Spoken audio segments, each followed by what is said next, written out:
Yeah, let's do a slow start. I guess we would be expecting some more, but just to use the space we have together.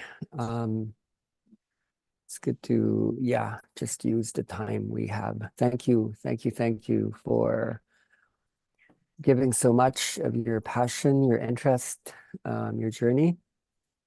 And you know, in today's world, it's already quite hard to get someone's minute, but to get so much of you. You're giving so much.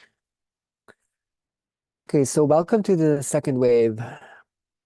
We had a Zoom call yesterday, and the second call is usually the bigger group, the European group, somewhat some people in the Americas. So the bigger the group, sometimes the more the questions, the more the ideas, and it's always interesting how to gather a lot of the energies into a one space. So in the second wave, we construct a beginning. When you come to my like, because we conduct more or less just 10-day trainings, sometimes it's like comes in the form of 15 days.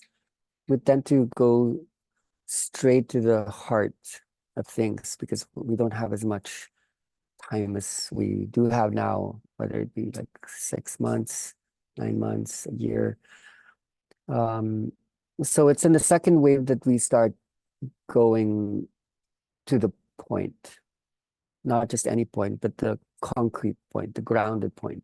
We we don't go so much anymore into the philosophy. We go straight into the practice elements. Here we start to bring up very direct questions.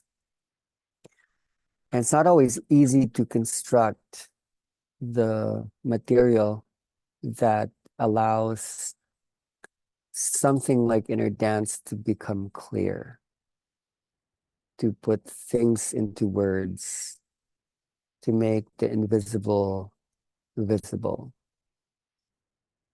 But here we are to clarify, to make clear, and to make concrete something that is more and more becoming real. So many amazing things happening in the world. Actually, I'm always every day overwhelmed.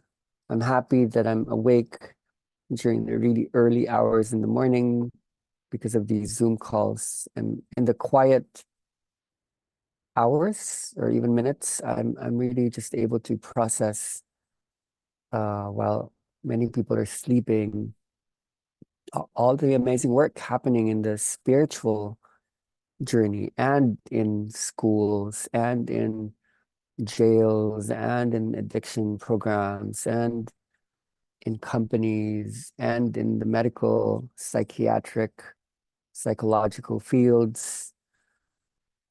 And we really are putting a lot of ourselves into supporting a study group.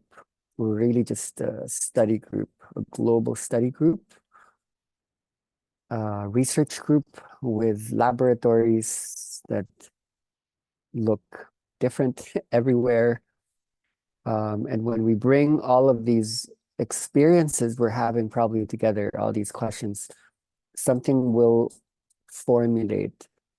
So we are joined by many people coming from different circles, different namings, different communities, and we are associating with each other. We're working with each other. We're feeling with each other.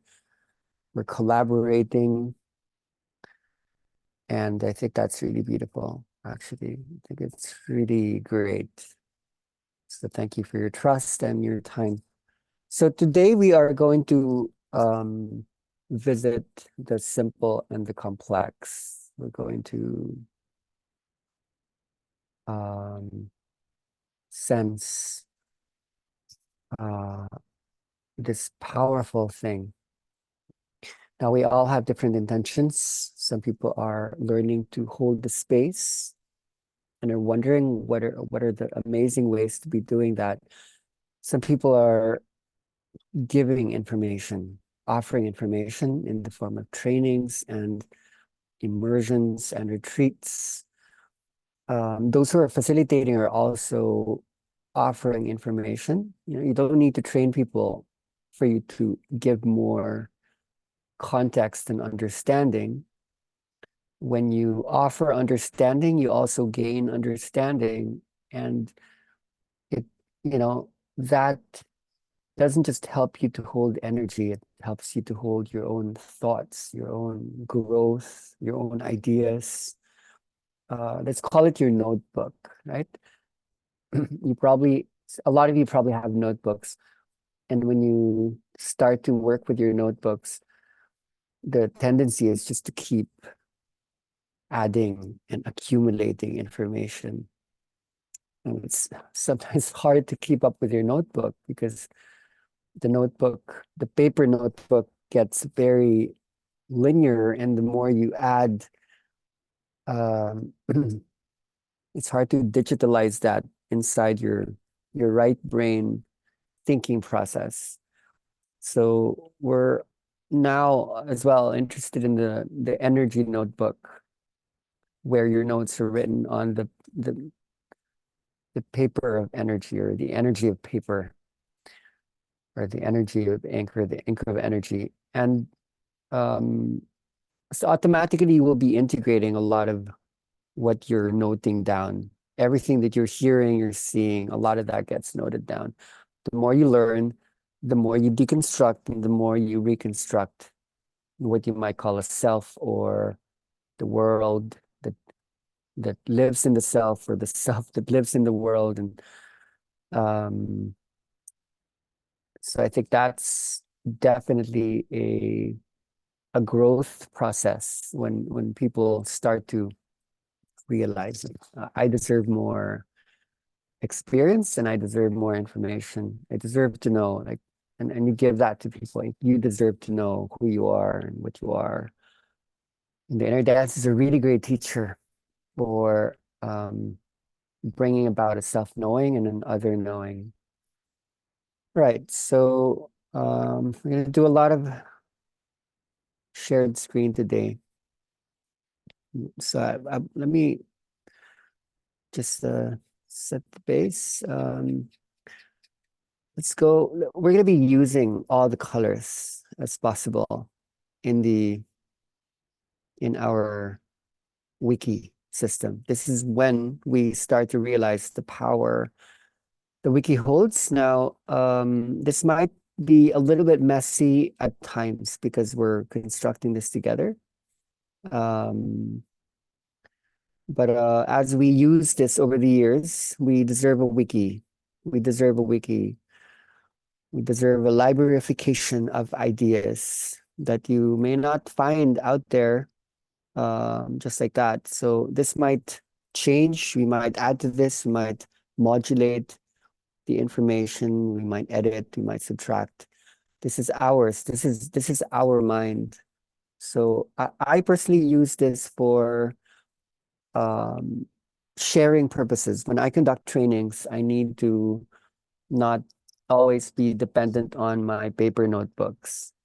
I've always written things down during trainings. I used to have like these big whiteboards, and I would write down like graphs and images and words. And I found that it really helps people to retain information as well as to integrate the sound and the image and the meanings. So I would love for you to practice different tools, whether it be digital or analog.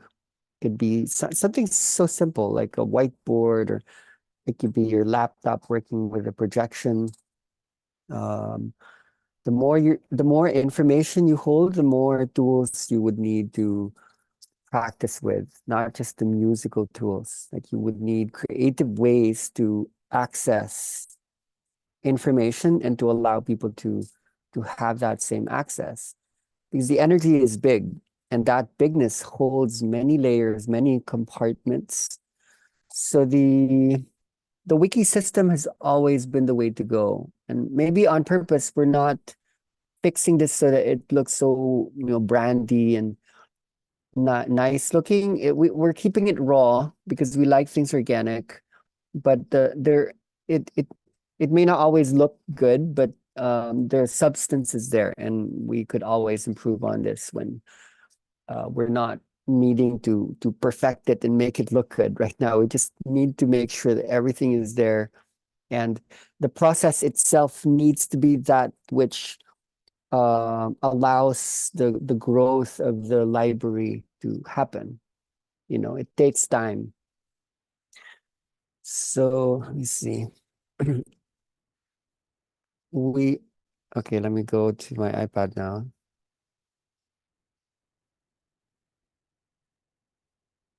And every time you see me writing things down, or I'm writing things down, you don't see the screen, then just let me know. Okay, so this is yesterday. Clean slate, white page. Okay, second wave. Actually, no, let's start with this. I will try to not repeat what we covered um, during the last Zoom call, but we will also keep going in circles because there's really so much there. So this is sent over through the space holders. Wave 2, we have an outline for the next 3 months, and mostly it would be here. We'll be covering, oops, you shouldn't be moving. We're already covering some really interesting systems, which would have spiritual as well as practical value. It covers quite a lot of science, and this might satisfy those who aren't afraid of the complex, but those who are really just out there for the spiritual experience. The innerintensive is not exactly designed just for that. It's a study space. So we will be covering this material, and if there is a need to keep going back to certain elements, we will, either through your local group or again with the global group. I'm always here. We're always here, and anytime we need extra calls to cover some strange material, let's go ahead and use a lot of that. Okay, so a lot of these are interesting. We covered these in our trainings more and more, especially the last months. We're seeing the efficacy, the effectivity. By the way, for those who are not native English speakers, I hope you have your caption on. Yeah, we've really been amazed and happy at how much understanding and excitement there has been in the participants who've been attending our trainings in Maya, where we devote like a lot more time. People come and they stay for 2 weeks, definitely more than a week, and we really just study. And there's really just so much. So this is still a simplification. Like all of these are important. Every single one of these would be important. So I'm really just thinking of ways to help map things out in ways that you might also be interested in your own mapping. Now, like probably always my key principle when I am sharing is I'm working a little bit ahead of time because I've been doing this for so long. Been doing this for 18 years. And I've been experimenting and exploring. I've had the most amazing experiences, and I've also seen some not so interesting, sometimes boring, sometimes too weird, sometimes too scary, too much, and sometimes it's just amazing. It's all good. Everything is amazing. But I learned that I could listen to the patterns. Uh, um I could still take responsibility and learn. I could learn. I could ask the right questions upon waking up, let's say at night, and I'm coming from a dream. I can still more or less like approach this from a conscious trance, not just like shutting off the mind and letting things go and just forgetting everything and just letting the body do its thing. I'm also happy to do this quite consciously, not just to sleep. not just to escape, not just to push away, but also to let in, to make clear, to provide a real mapping. So my role in these conversations would be to at least guide people who might want to be doing this for not a short time. And if you do, what would be the questions? What would be the insights that would come up? So I'm working ahead. And the challenge with trying to hold those eventual questions is there's going to be so many questions. There's going to be a ton of questions, a ton of information, and it's actually easier to run away from the information. It's rather easy just to spiral into an emotional whirlpool, which is usually downward, and just to crawl into a corner, into a fetal position, and say, okay, I'm in bliss right now. I'm in my fetal position. Because thinking and being conscious is too hard. Let's use that as a maybe um, a first um, vision or image. Now, one of the first things that we do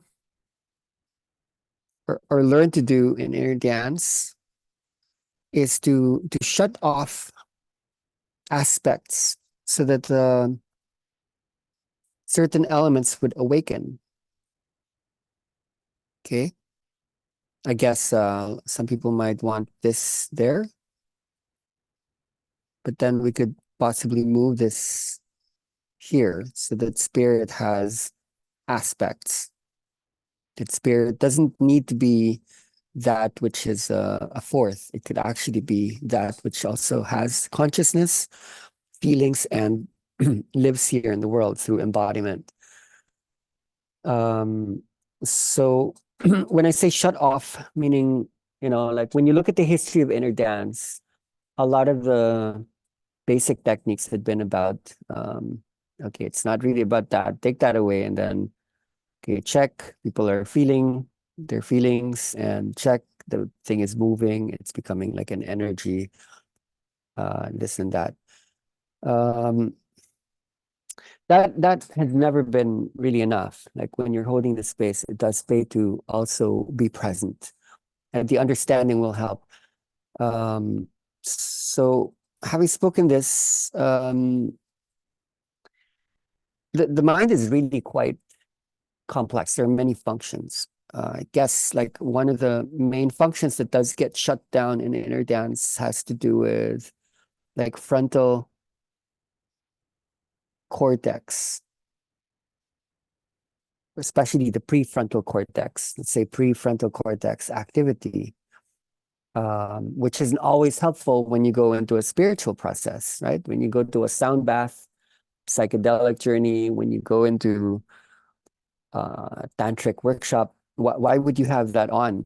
Like it doesn't really do much to maintain your system of control.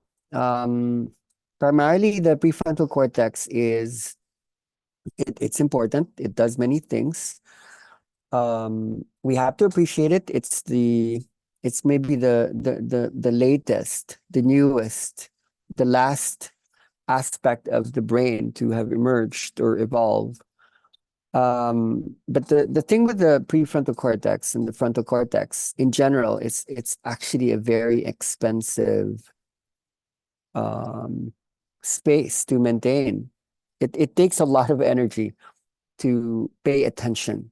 It takes a lot of energy to pay attention.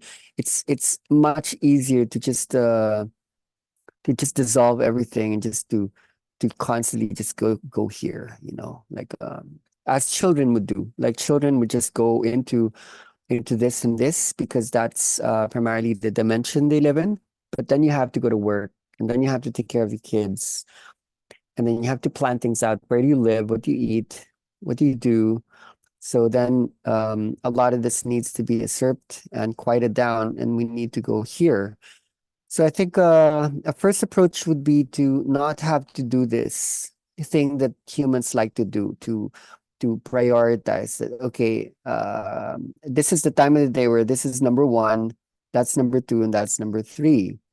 Or this is the time of the day where this needs to be number one, that's number two, and that's number three.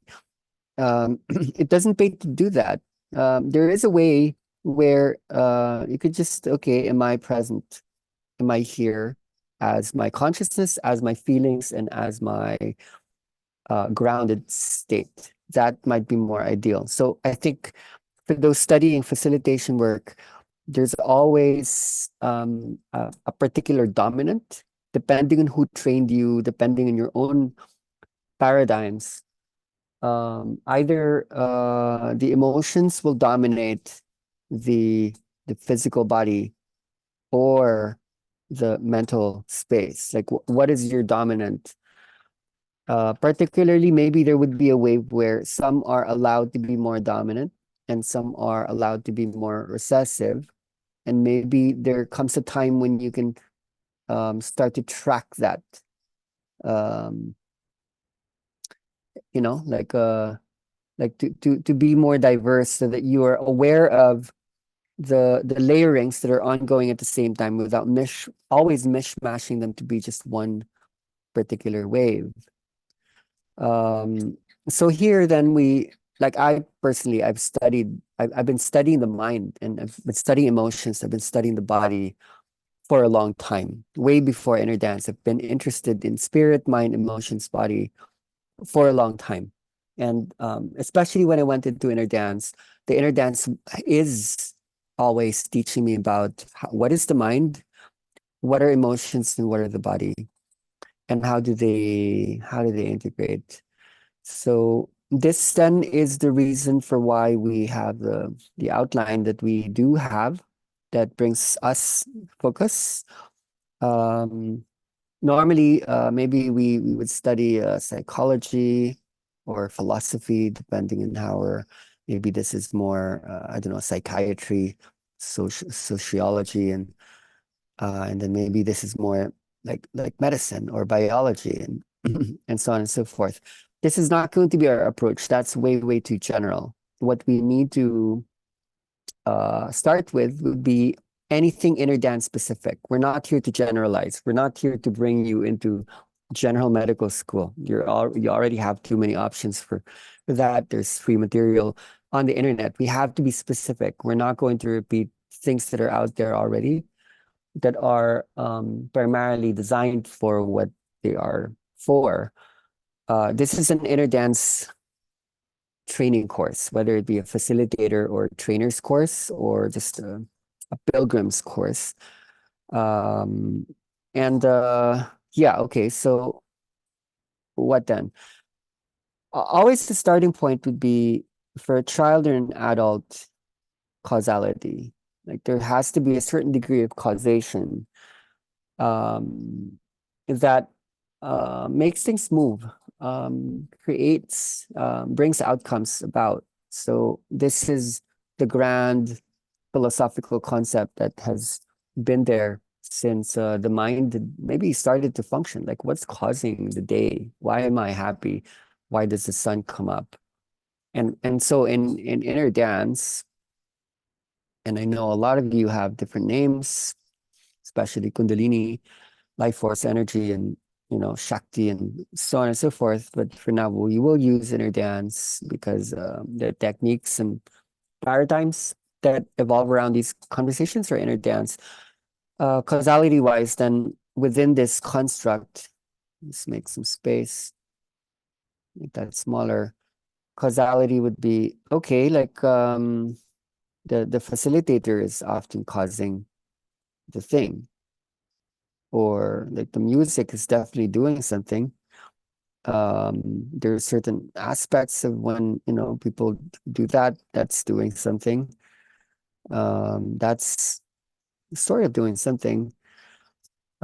These are more the simpler causalities. These are not the causalities long trainings would cover. These are maybe if you attend a 3-day or 4 or 5-day training, someone would tell you, okay, say that, make people lay down, and then play that, and then you go ahead and do your thing. That's for the short trainings. But if you were to spend a lot more time causality would be definitely like deeper. And in inner dance, we always have to be careful with the fact that um, what we're doing isn't so much the dance, it's like the inner. And so definitely like the greatest causality is the self. Like whoever you're facilitating, the one you're facilitating is the one who's actually causing. So it's not you.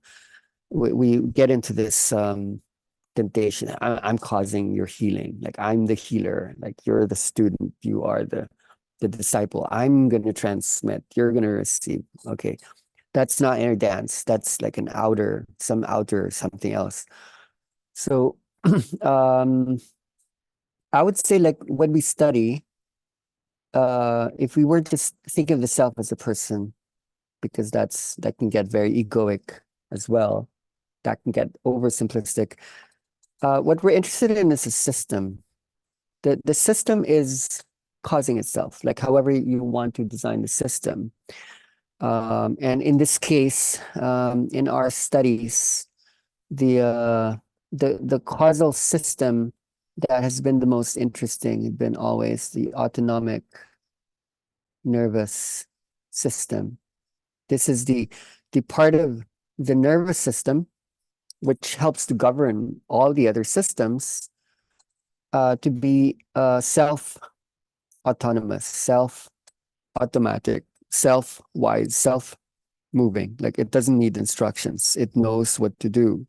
It's it knows without you having to think about anything. So this has always been the main starting point. We're not going to start with the autonomic nervous system um, for this particular for this particular um, course or conversations we're having. The autonomic nervous system needs to, I think, interact more and more with the other systems. So the autonomic nervous system would be good for us to understand the inner dance body. That when you look at the causative elements um, concerning music, words, touch, body position, and so on and so forth, if we're not actually causing people, and these tools aren't causing people, the autonomic nervous system helps us understand that actually the stuff that are causing is actually inside. It's the chemistries, the circuitries, the information that's embedded, like the inner wisdom that's like in the body. They're already causing each other. The tools that we use are merely resonances that allow for self-causality, self-causation to come about. So we want to complete this map in order to understand that there are many elements that actually cause what is self-causing. So here we will bring up or we'll talk about the limbic system, which I find extremely important, extremely interesting, especially when we start to outline what is in the limbic system. A lot of people think the limbic system is really just for emotions, but not really. Limbic system is really there for motivations, reward, um, motor control, a lot of the things that really come up in the inner dance as well. Now, we bring up the mind now, and this would be studying. In Maya, we go into the neocortex quite a bit.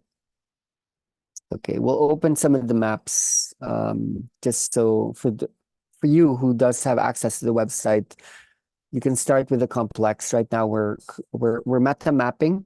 We are meta systematizing. This is a meta system. And what is a meta system? A meta system is a system of many systems. So this is a meta system. And when you start to open this up, okay, I have the frontal lobe. I can activate that. That's when the body starts to move. The eyes start to move on their own. I could study the occipital lobe. That's when the visions start to appear. And then, I could study the temporal lobe and study the parietal, the insular cortex, and so on and so forth. all of these are systems. These are all systems. And when you go into the limbic system, there's like the hypothalamus, the hippocampus, the amygdala, there would be the accumbens or the nucleus accumbens, there would be um, the basal ganglia and so on and so forth. We'll look at that shortly. The autonomic nervous system is at least a lot simpler. There's a sympathetic nervous system and the parasympathetic nervous system. Don't get annoyed at me if I'm speaking too fast. It's okay. You can take your time. They're all here. So I would say a lot of the wiki is stored in the Indigo, and definitely you can research a lot more. There's a lot more information on the internet. It's just that I myself, I need to know where to locate like some of the materials that like we have been using in the trainings. Like these are already interesting. Like when people experience like feeling like a part of the body is shrunk and become larger, or a part is missing. What am I activating? Okay, that's the parietal lobe. Or so some of these images are prezis. I can give you access to the prezi so that when you press a button, you can find more information there. So these are the limbic system maps. This is emotions, the amygdala. This is memory. This is the sensory hub, sensory meaning sensations. This is where visions, sounds, that's where they all meet, you know. The hypothalamus is quite complex. I'm not even gonna begin to describe what those do. But this one's interesting. Sense of smell is limbic, so that emotions is very, very close to the to smell. Okay, so just to maybe clarify, what are we trying to do here? Okay, we're looking at information, but I would like you to just work within yourself so when you hear stuff like that, okay, like olfaction or smell, I'm not telling you what to do, but already you might start to get insights that, okay, what if I use essential oils in my sessions? What if I light um, Palo Santo, or, you know, like incense smoke? What would that do? You know, so put on certain perfume and study, maybe that would have actually certain effects. Understanding that olfaction is close to memory, like the synaptic distance between memory, emotions, and smell is so much shorter compared to sound, music, even like touch and vision. Like you want to go straight to emotions, straight to memory. Wake up the smell function. Like before you even do anything in the room, start with this. So already you can see how a training that gives information allows people access to information and allows you to ask questions and contribute your own insights. It already empowers you quite a bit. Like I'm not telling you what to do, but I'm helping to at least gather information that I know would be useful for you and for those whom you are helping to hold. So I think we were still here. So then it's okay for me for any of us to go into all these things that will be quite important in the long term. Okay. So this is the indigo. Normally we would start in the red, and we'd start with this. The autonomic nervous system is easier to understand, describing the sympathetic and the parasympathetic nervous system. Hey, Tom. That's a really cool video. Starting with this has always been easy because of the Vesica Pisces model. You know, like the the thing that goes up and the thing that goes down are meeting in the middle space. So when you start simple, let's say you're conducting a training or you're conducting an immersion, people ask, okay, what is that? That's magical that's happening. Well, that's a simultaneous co-activation of the fight or flight and the rest and digest system. And then you can learn more about that and describe it. You know, it's like, is it fear or is it trust? Okay, I'm doing the annoying thing of like just going through many things. So when you start from like a meta system, then you can go into systems. We started with a meta probably, and then this is then a meta system, and then you can go into a system. So then you'd be interested in, okay, stimulants, depressants, balancing both. Um, this would probably be the main topic for today. We'll go into the dopaminergic pathway systems. We have 6 more months to go over a lot of these right now. I really just want to give a general overview and mess up with your head a little bit. In green, I've been going over this more than anything else. These have always been interesting, but these would be interesting to go over in general, like all the time, because these are your main tools. Music would always be your main tool. The vibration that is in the space will hold the space usually more than anything else. And therefore they're not just music, they're mixtures of brain. No, sorry, that's violet. Music, you just trying to say music are mixtures and layers of brain states that would activate different aspects or parts, whether it be emotions, memory, sensory systems, and then like here, like what's the region? Like map it out. Like are you activating the body moving on its own? Yeah, that's great. The Kundalini arose. Is someone in light language? Okay, that's great. And then what else is there? It's like then you'd be interested in these other effects. Like why is that happening? That's so interesting and weird. Why is that happening? Why are those ants crawling over that person's skin? Why are people experiencing like that? That's always interesting. Like time gets weird. This has happened before. I've been here before. You just really start to have a repertoire or a huge toolbox that's not just like the one thing that seems to be the main the goal of people, just to make the body move like that, make them cry. Okay, that's already quite huge. Okay, so yeah, like we study those. Those are like outlines, right? So let's go back to the main board. So maybe allow me to go into, what time is it? 1:41. Allow me to go maybe into an hour of introducing the infinite today. Just so we have the meta system that allows us to, no matter what information we hold in the future, we won't get lost. Okay. So let me rewrite what I've already written. The autonomic nervous system we would study, and then we would study the limbic system, and then we would study the neocortex. The next 3 months.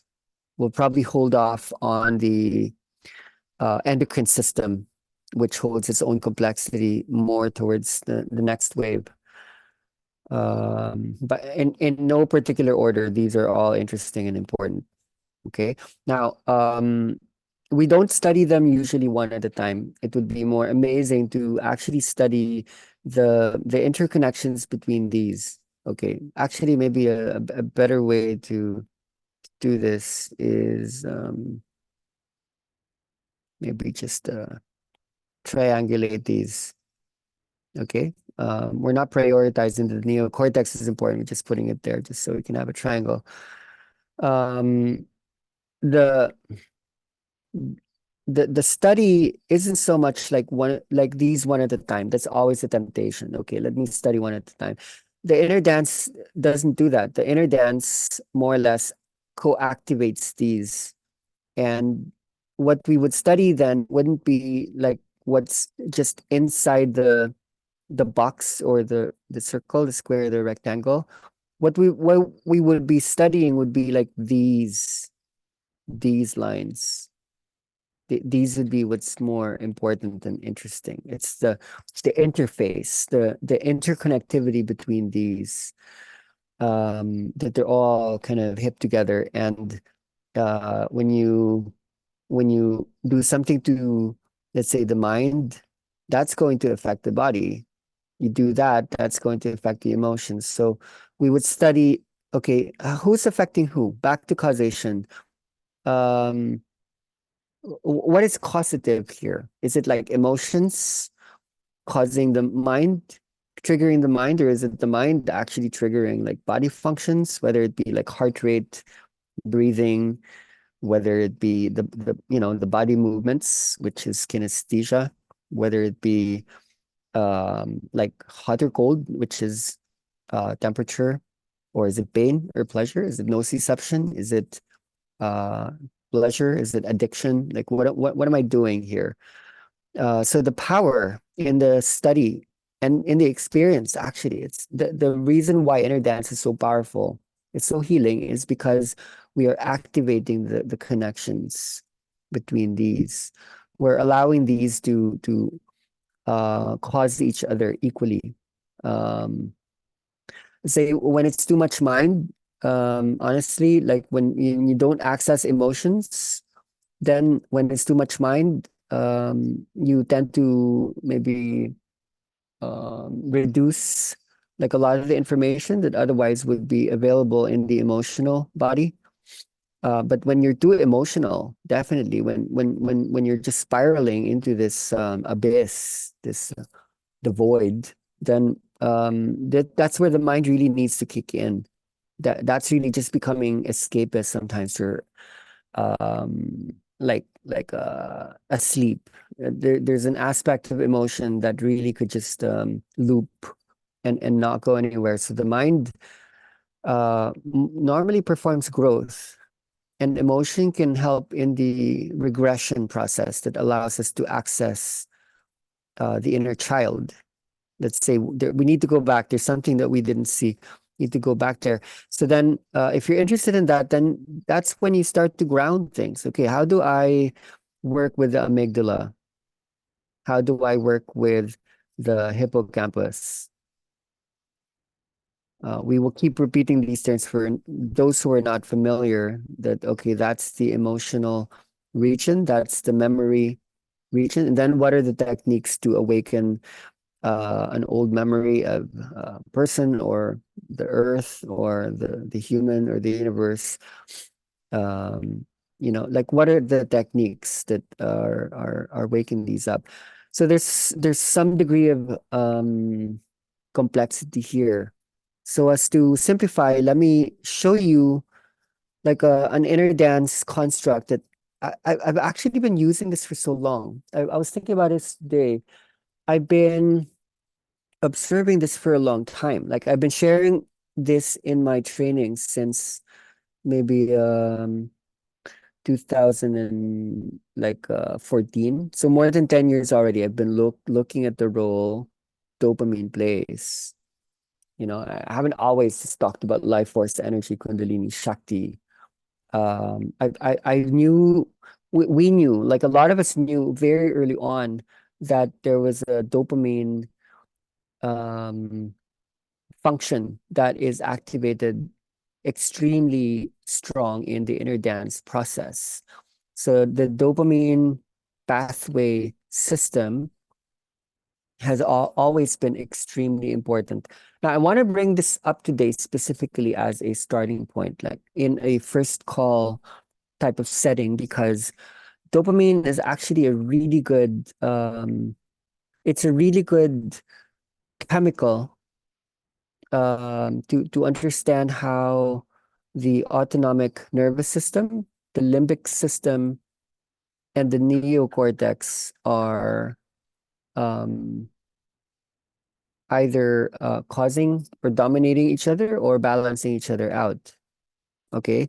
Dopamine is one of those few hormones or neurotransmitters or just basic chemical out there or in here inside that helps to determine whether you go more into a thinking process or into an emotion or into a homeostatic, like body movement or body system kind of thing.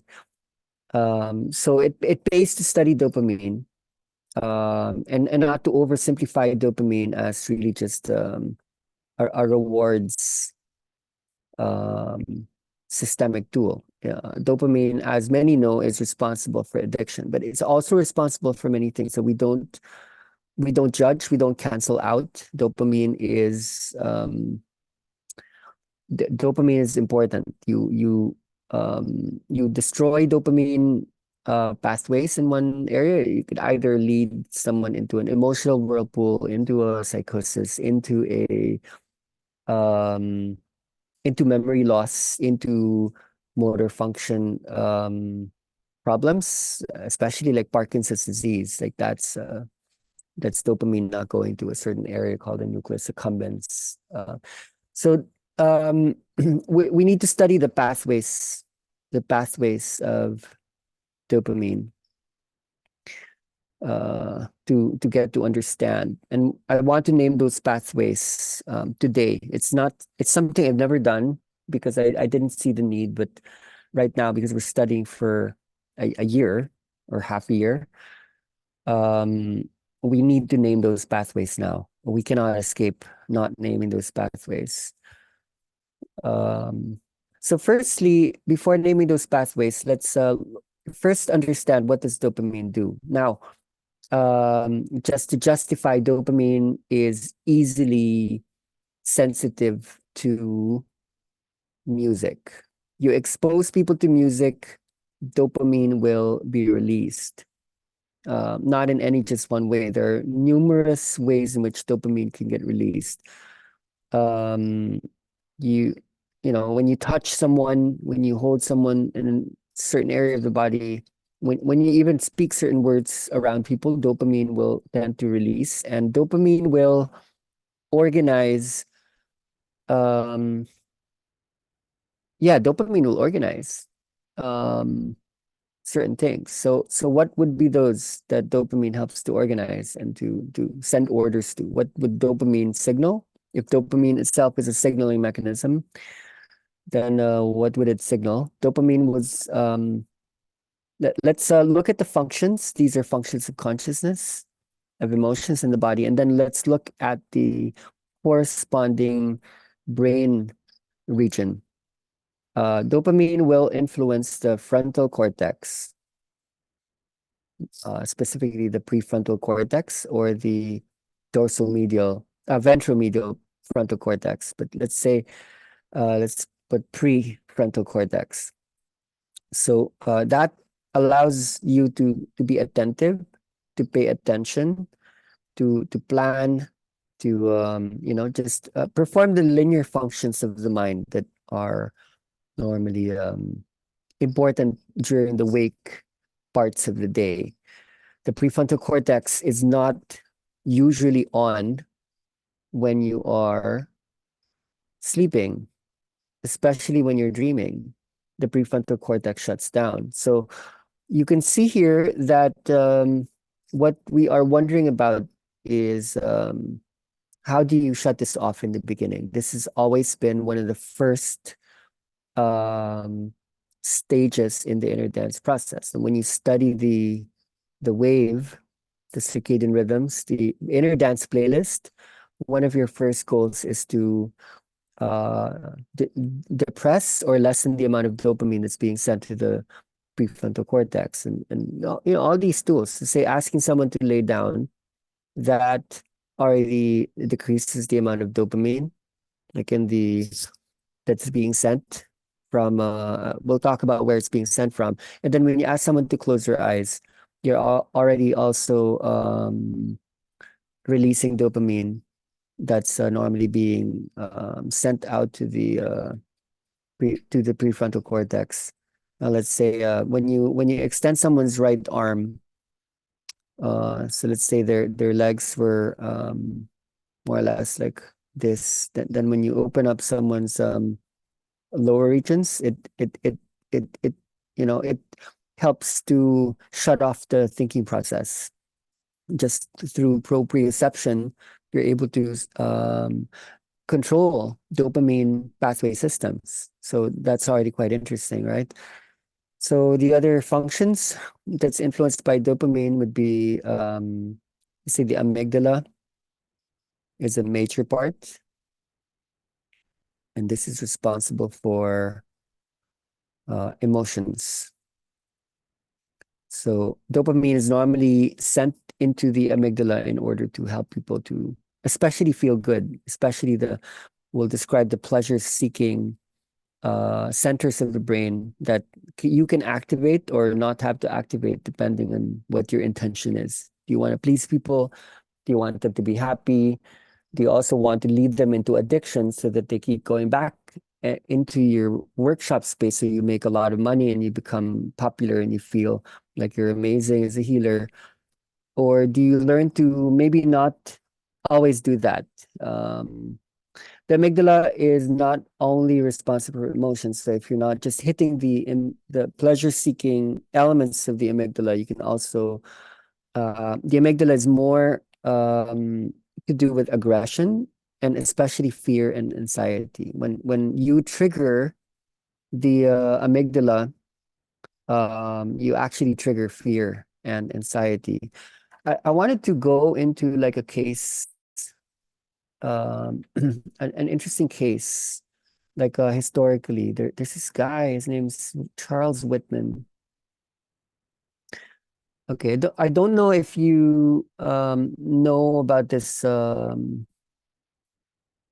okay, maybe this picture here.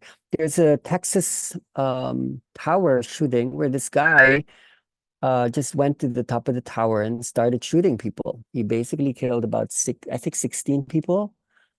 And it was extraordinary because he wasn't really violent. Like when he was, like he had a high IQ. He had some history of abuse when he was young. Um, and he basically shot his wife and he shot his mom before then going to the top of the tower, bringing guns to the top of the tower and start shooting people. Um, 14, that's not including his mom and his wife. Okay, so why am I bringing him up? Like he's one of the people who have like an interesting brain that was later studied. Okay, he was like a good guy. He was like an okay guy, but there was something up with him, and and then he just went into this one day where something snapped. So he just went there and just did this thing and started to just so he ended up with this interesting suicide note. He wrote this like he doesn't understand why he did it. Um and then this is the most powerful part of his letter. Like he was very upset after killing his wife. And he said, let there be no doubt in your mind that I love this woman with all my heart. But then he goes home and like stabs his wife in the chest while she was sleeping. The reason for that is he didn't want them to be embarrassed by what he knew what he was going to do, and he didn't know why he was going to do it. Like why he was going to go to the top of the mountain to just shoot people. Okay, so okay, let me go back to the screen. You can look up Charles Whitman anytime you wish. What was interesting is in his suicide note, he said, like, take all the money that I have, and I'd like some of that to go to like into performing an autopsy of my brain, my body. There's something wrong with me. He was already quite conscious that something's not working right. Like something's not working right. So he wanted an autopsy to be performed, and the finding there was very, very simple. He basically had a tumor, and the tumor was pressing on the amygdala like heavily. So that was it. That was enough for him to, being the nice guy, high IQ, loving husband that he was, pressing on the emotional button of the brain then led to, it mishmashed with the aggression that he experienced, getting beat up by his dad. There was trauma there, but the predisposition to feel certain things were amplified because of this actual physical condition that he had. So this is me telling you that a lot of the techniques that people use in the processes, the workshops, you easily can press on the amygdala. You don't need a tumor. You easily can press on the amygdala. I'm not saying that people would just go out there and do crazy things. A lot of the techniques that we use actually help people to not to heal the fear and the anxiety. Um, but it does pay attention to the techniques that you conduct, so that if you look at the interface between the autonomic nervous system and the the limbic, and then the neocortex, you can elevate and activate emotions all you want, all you wish, but you can also mediate that by other systems. So when you do prefrontal activation, and you also are able to conduct a limbic system activation, especially the amygdala activation, all that's well and good, because when the mind then consciously also observes what the emotions are going through, then you would realize that just coming up with angry songs or sad songs, you can also bring about different techniques, such as learning to speak to the energy. Let me give an example of this. Say, okay, this would be maybe a good time to.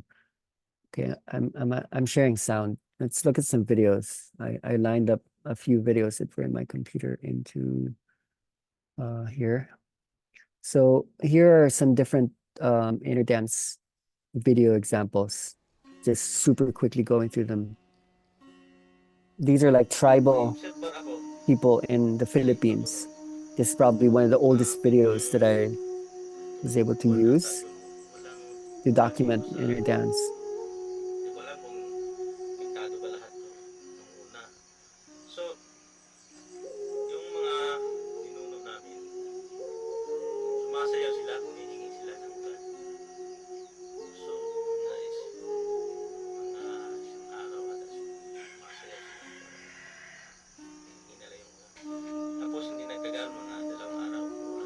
They're actually like farmers.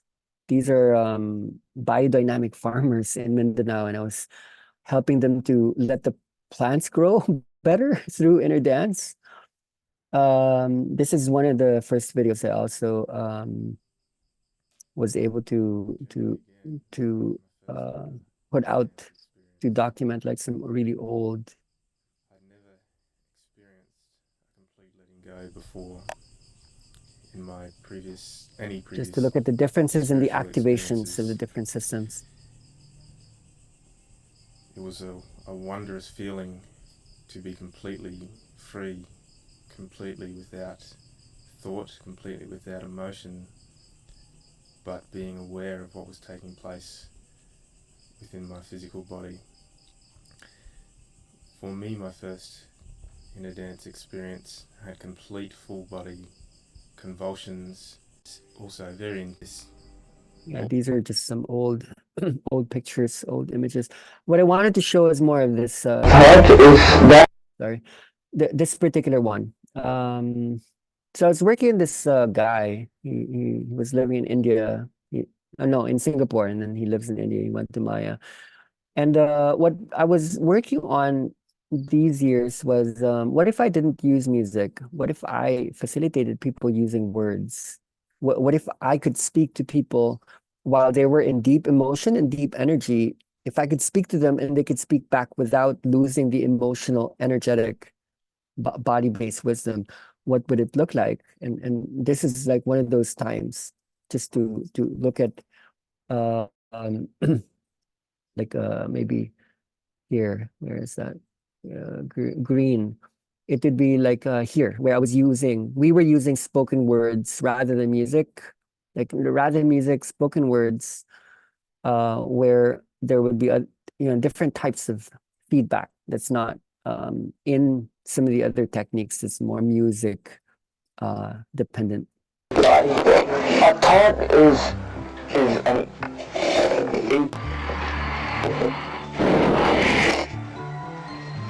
So I'd be asking him questions while he was in it.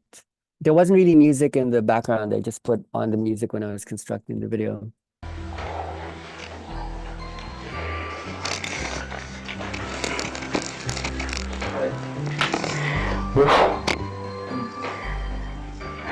when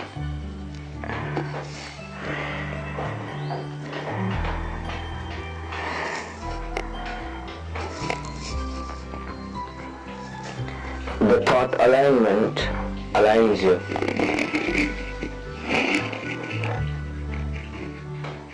What do you mean by thought alignment?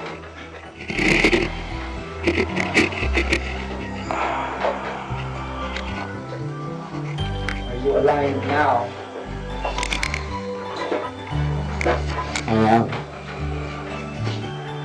So what do these movements mean when you move in this way? As you think of the things that you think.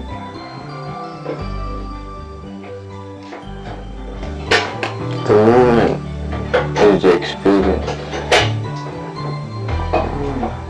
of that which is manifesting. It's the expression of that thought.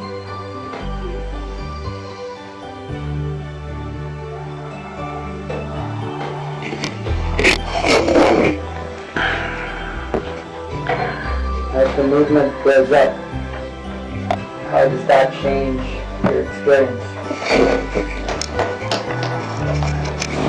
How does the energy shift? The more your body speed up.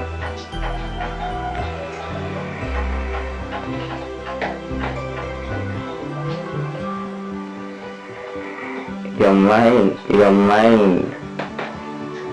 mind is no longer, your mind is flowing. And what does that feel like?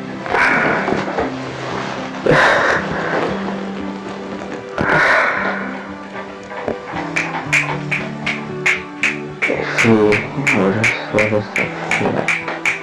What is my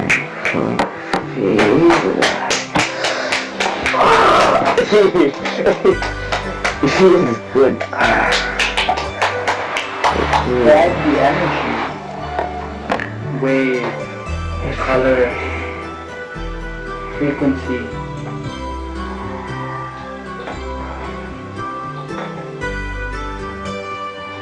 When you let go, you allow yourself to experience that which you want to experience more fully.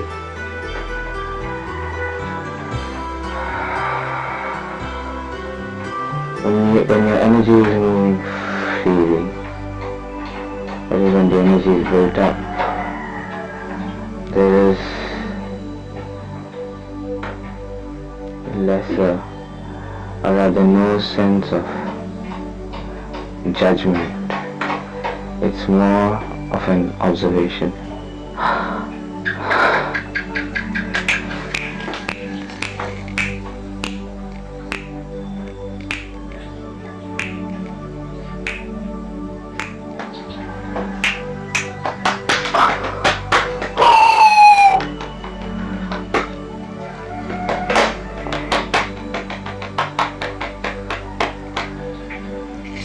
Thought is actually almost everything, because a doubt is also a thought, and the doubt can close you up. Things like, am I doing the right thing? Am I saying the right thing? Oh, maybe I should not be saying this. And then I completely close up and I'm not in flow anymore. So thought is the key. It either opens you or closes you, in a way. Yeah. So why aren't people able to do? Okay. Oh, sorry. Wait, it's still playing in my. Okay. For the interest of time, we will. Yeah, just keep moving. Wait, I see some chats. Yeah, they're in Spanish. All right. So, point there being, I wanted to demonstrate that as a model for how there could be these simultaneous coactivations of the different regions that are affected by not just dopamine, but also oxytocin, serotonin, epinephrine, cortisol.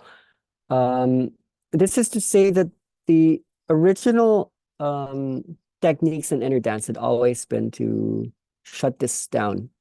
Like really, like the techniques in music that were being used in the early stages of the process being radical shifts or breaks between slow, like fast, or let's say faster, and then fast, ultra fast, and then back to slow.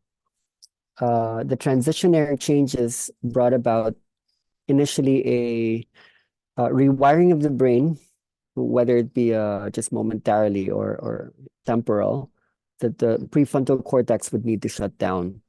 And then a lot of the techniques had been amygdala heavy, that it needs to be an emotional uh, up, it needs to be an emotional high. It needs to, so a lot of the techniques that have been maybe, copied or experimented upon, not just because of the early inner dance styles. This is what a lot of people are wanting to just bring out because, it makes things more visible, powerful. But this video was really just to help you understand what would be like a way in which you can still have the prefrontal activation. So that I brought up the Charles Whitman, like example as, okay, you don't want to just open up the emotional thing. Okay, there's so much more out like to discuss around these, but for now we're just doing a basic mapping. Okay, so dopamine also goes to the nucleus accumbens, and that is responsible for motor programs, like the movements of the body. So when you send dopamine to the nucleus accumbens, then the body can move according to our intention, our will. It could also be that some of the movements that do happen in inner dance are related to dopamine being sent to the accumbens. But I'd like to interest you that the nucleus accumbens is it's the part of the brain that's most relatable to pleasure. So it feels good, okay? And then fourth would be, let's put a line there, hippocampus. Dopamine is sent out to the hippocampus in order to bring about it helps in the formation of memories or the retaining of memories. So when you actually halt dopamine being sent to the hippocampus, it could lead to the ego death. It could lead to the forgetting of the past, the trauma, the losing attachment to the, painful things from childhood and so on and so forth, wiping out information. So these are the main four that's to do with consciousness in general, like human functions. You want to take this deeper. Inner dance trainings had always been more interested in the routing of dopamine into an area of the brain called the basal ganglia, specifically called the striatum. Okay. Now, if you've never heard this before, this particular term, the striatum, there are spiritual aspects of this. It's like the striatum could very well be the spiritual doorway of the brain if it wasn't just the pineal gland. Yeah, I would say it's the hypothalamus, but in many ways, a lot of the deepest experiences that takes place in the inner dance process has to do with dopamine sent into the striatum, released somewhere and then sent to the striatum. So it pays to study. Okay, what is that? What does that do? How do we do that? What are the techniques? What are the things that we do that sends things there? So those really intense experiences that are hard to describe. It's when dopamine is already sent to the striatum. So when people's bodies are generating energy and those particular ways that one finds now often in Instagram or in videos or just attending the workshops or just in your body, it's that. Okay, so we can start with this as a first study for how, why is inner dance happening. Okay, it's a first step before we make this more complex. So having gone over these, probably you've already picked up a few things, that certain techniques in music, holding the body, positioning the body, lighting conditions, smell, that you can actually manipulate how dopamine structures would be organized. So let me maybe make this a lot more understandable. We need to more or less systematize this better. Okay, let's keep these here, but let's organize this a little bit better. I think that the text is too big for us to be able to make this all fit. Let's reformat a bit. Resize. Okay, so what are the dopamine pathways? If I could, let's say, share something with you today that I would love for you to take away that would have potency for the long term. These are the dopamine pathways. So the mesocortical dopamine pathway, the word should already tell you like which one this is. Mesocortical means dopamine sent into the cortex. The cortex is the outer layer of the brain, especially the gray area of the brain, the outer layer, not the subcortical, but the neocortex, right? That which is more to do with the mind. So if you look here, which one would be mesocortical? It would definitely be like this one would be mesocortical. Where's that? So when you send dopamine to the prefrontal cortex, you need to send it via the mesocortical dopamine pathway system. So the second pathway for dopamine, okay, I hope you're with me. Dopamine is sheer power. You can either create addiction, emotional whirlpools. You can bring about like clarity of the mind or the body moving. So it really pays to understand this. The mesolimbic dopamine pathway would be most of these already. It would be the amygdala, because it's limbic, yeah? The limbic is made up of the amygdala, the nucleus accumbens, the hippocampus. Oh, sorry. This is supposed to move. Wait. I put the eraser function. So here. So if you want to trigger emotions or body moving or pleasure or memory, you would make dopamine pass through the mesolimbic pathway. So the third is this is my favorite, It sounds the most complex. The nigrostriatal dopamine pathway. And this is initially the inner dance pathway. All right. And this is when you send dopamine into the basal ganglia. Okay. What is the basal ganglia? The basal ganglia is known to be the reptilian brain. It's also the autonomic brain. It's the primitive brain, the instinctual brain, the brain of the earth, the brain that's been here the longest. This one's new. This one's very modern. It's very new. So you may as well call this the oldest brain. You want to turn on the old brain. You then would send out dopamine into the basal ganglia. Now, the fourth is not normally talked about, especially in inner dance, but I would like to bring it up today. Wait, someone's unmuted.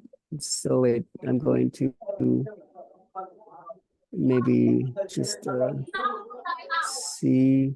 Okay, Naveen. So that's okay.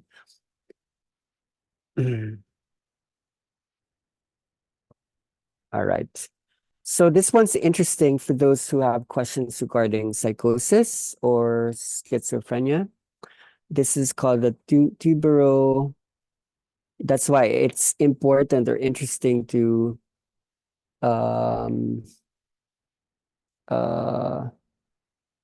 some of these terms. Infundibular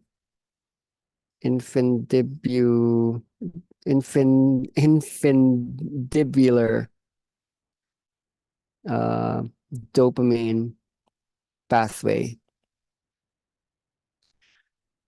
Okay, where does this go? It's not very clear. It's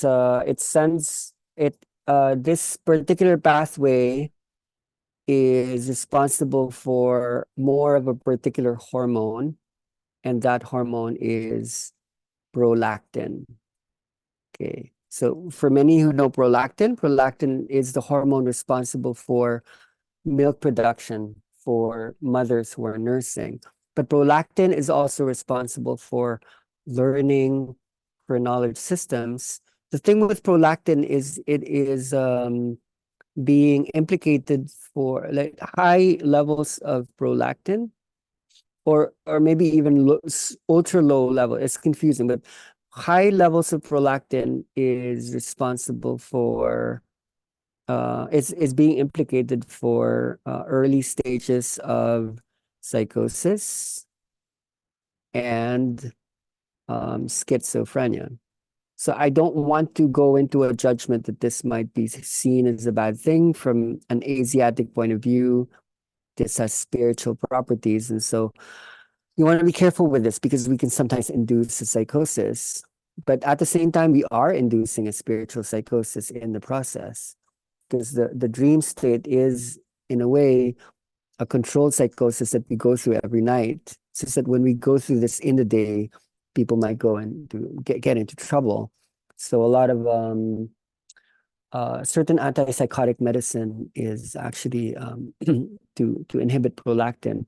So this is easy to understand that when you are sending dopamine through the tuberoinfundibular dopamine pathway system. Dopamine has another name, and the name is PIH, and that's called prolactin inhibiting hormone. Okay. Later on, we're going to be talking about the importance of this because prolactin is something you won't deem to be an enemy. It's not evil. Prolactin is later converted into another organism, which is called the oligodendrocytes. And oligodendrocytes are important. They are synthesized to become myelin.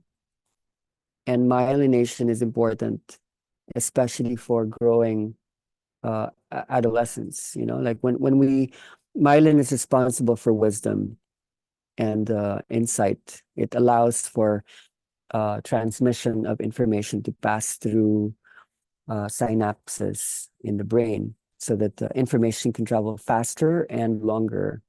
So high levels of prolactin and I think low levels of oxytocin would be responsible for levels of psychosis and schizophrenia. And to maybe balance this out, you don't want to shut off the mesocortical dopamine pathway system. So much too energetic. If we're doing too much energy and we're not balancing thinking parts along with the feeling parts, prolactin is also responsible for bonding, bonding between mother and child, bonding between human beings.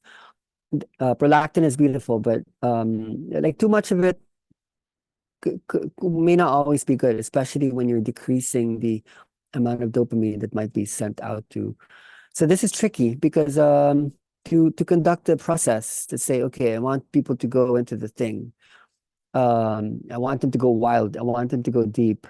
Normally, prefrontal cortex activity based on the design of many people's workshops who aren't aware of the four dopamine pathway systems, simply blanking out the mind. Okay, stop thinking. The mind is bad. The thought is crap. It doesn't make sense to think. You just need to be energy. You need to be spiritual. That's where the weirdness can occur, which is wonderful. But people who might have histories of psychosis and schizophrenia, you might want to be aware of this. Now, I don't exactly have the full manual of how this works because even scientists, a lot of this is still in question.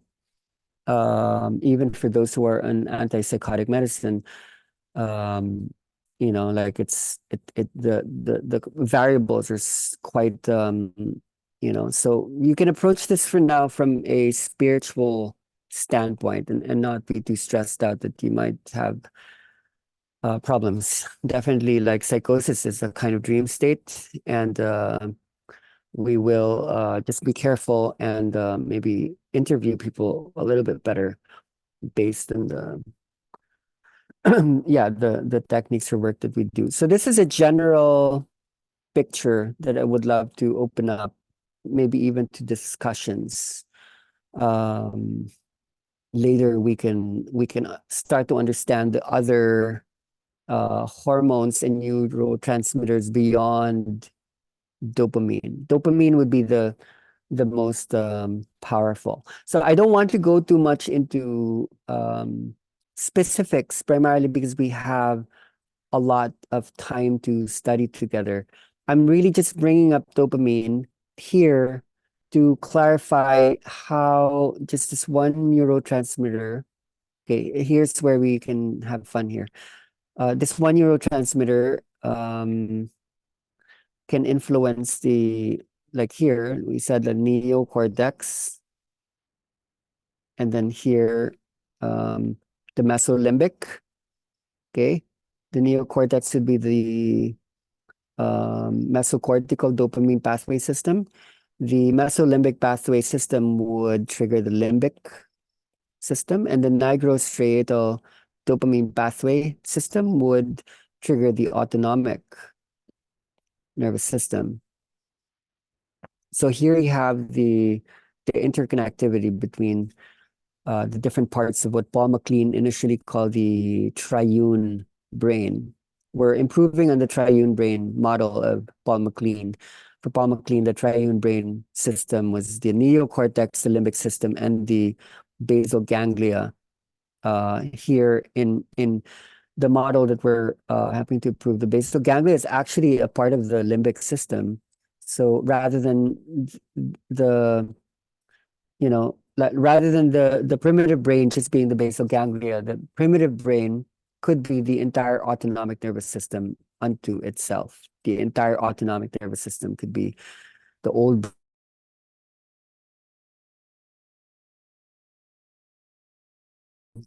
There you have mind, emotions, and body interacting with each other. Okay, so in the long term, we're going to be studying these three, and then we're going to be studying the interface. That's like, remember, like we were stressing on the line, like what is the middle space and why is that important? The long-term interface that we would study that that allows a mediation between the limbic and the neocortex would be the frontal cortex. So we would study that just to hold maybe a mode of responsibility that balances emotions with thinking, thought. And then back to the body and emotions. Remember, this is the body moving on its own. This is interesting, and emotions. The interface or the mediator for that is called the hypothalamus. This is a brain region that probably we activate the most in the inner dance. And that's a magical possibility, considering the hypothalamus governs almost all autonomic nervous system functions, whether it be breathing, whether it be heart rate, whether it be temperature, pain, pleasure, body movements, but also the endocrine system, which is amazing. The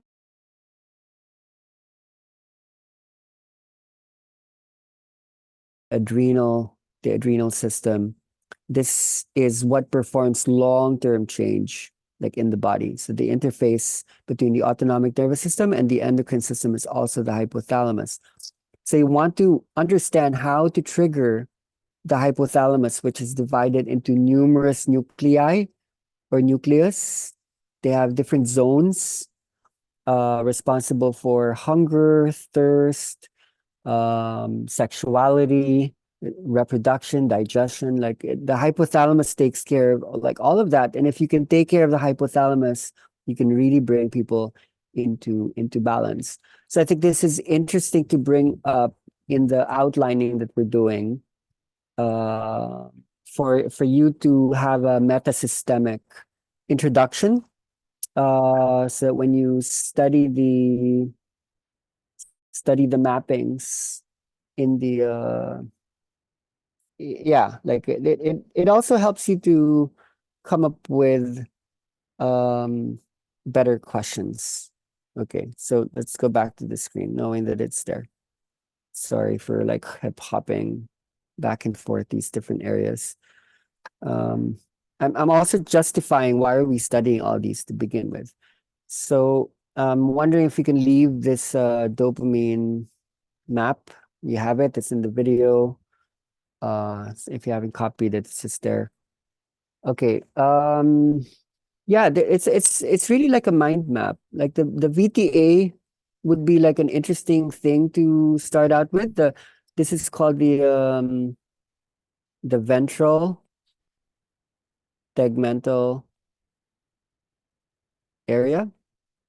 Okay, like why is this important? Why are we talking about this? This is where dopamine initially gets sent out. You want to study dopamine, study the VTA, study the ventral tegmental area. Because if you're going into causation, right, levels of causation, what causes all these dopamine hits? It's the VTA, it's the ventral tegmental area. You can also call it the ventral tegmentum. So that's a powerful system. And when you use music, you will trigger the VTA. But the question is, what is triggering the VTA? You know, it's like you're a scientist. You're like a researcher. Okay, if the VTA triggers all those, what triggers the VTA? The ventral tegmentum. There are two main parts to trigger the VTA that I've found like long-term interest study. One would be the lateral hypothalamus. And this is really, really important.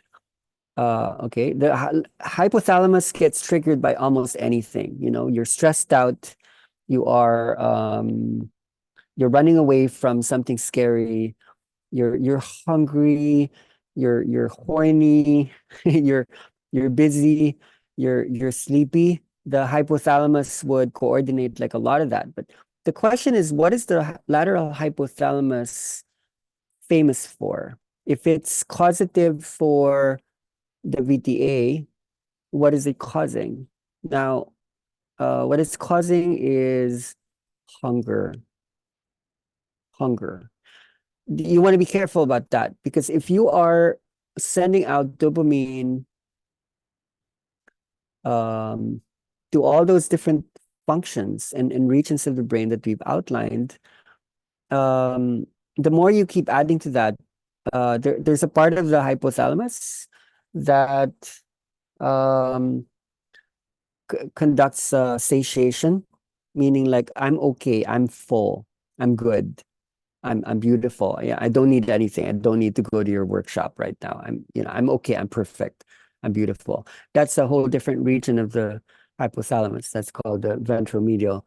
But because the lateral hypothalamus is what controls the VTA, you want to be careful with this, because you will lead people to like addiction. And a lot of facilitators hold a lot of power. You really can bring a lot of pleasure to participants, but that will not always be good. Now, right now, humans are almost built on dopamine.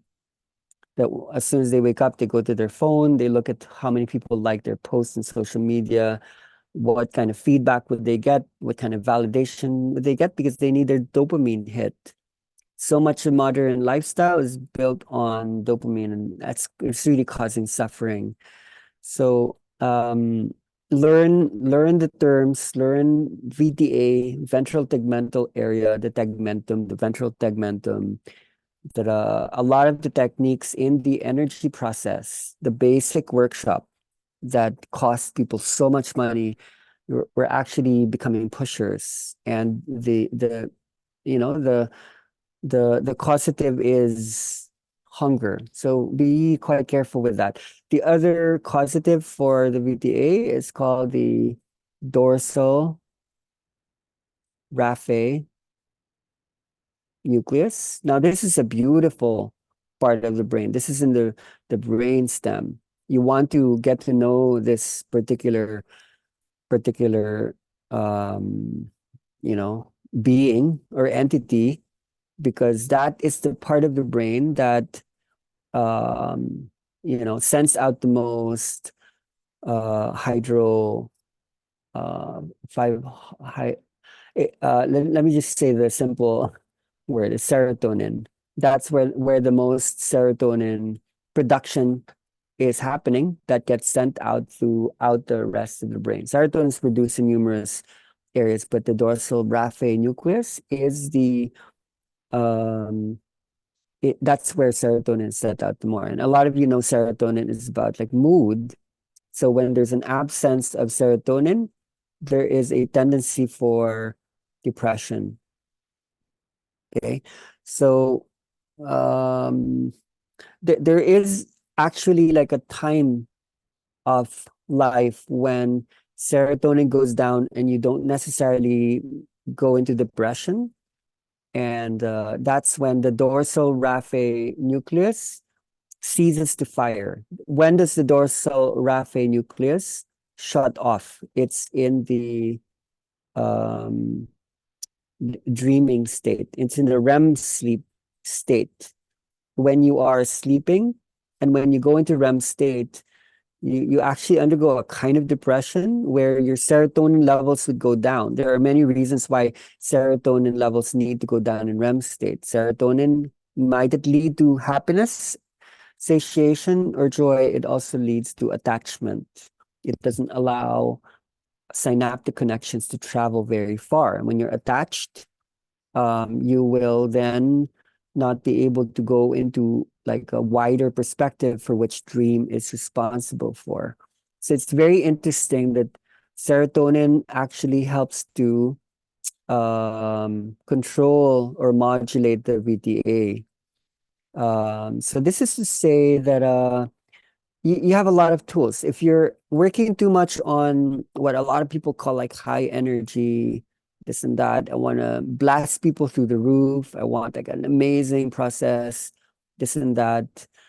then a lot of your activations are coming from the lateral hypothalamus. You want to modulate that a little bit, even though serotonin could also like increase VTA activity. I want you to know that when you're conducting your journeys, when you design them, try not to activate certain things too much. Like just like when you let's say like lessen the firing impulses that are happening in the dorsal nucleus, then there's a lot of GABA. GABA is the inhibitory neurotransmitter.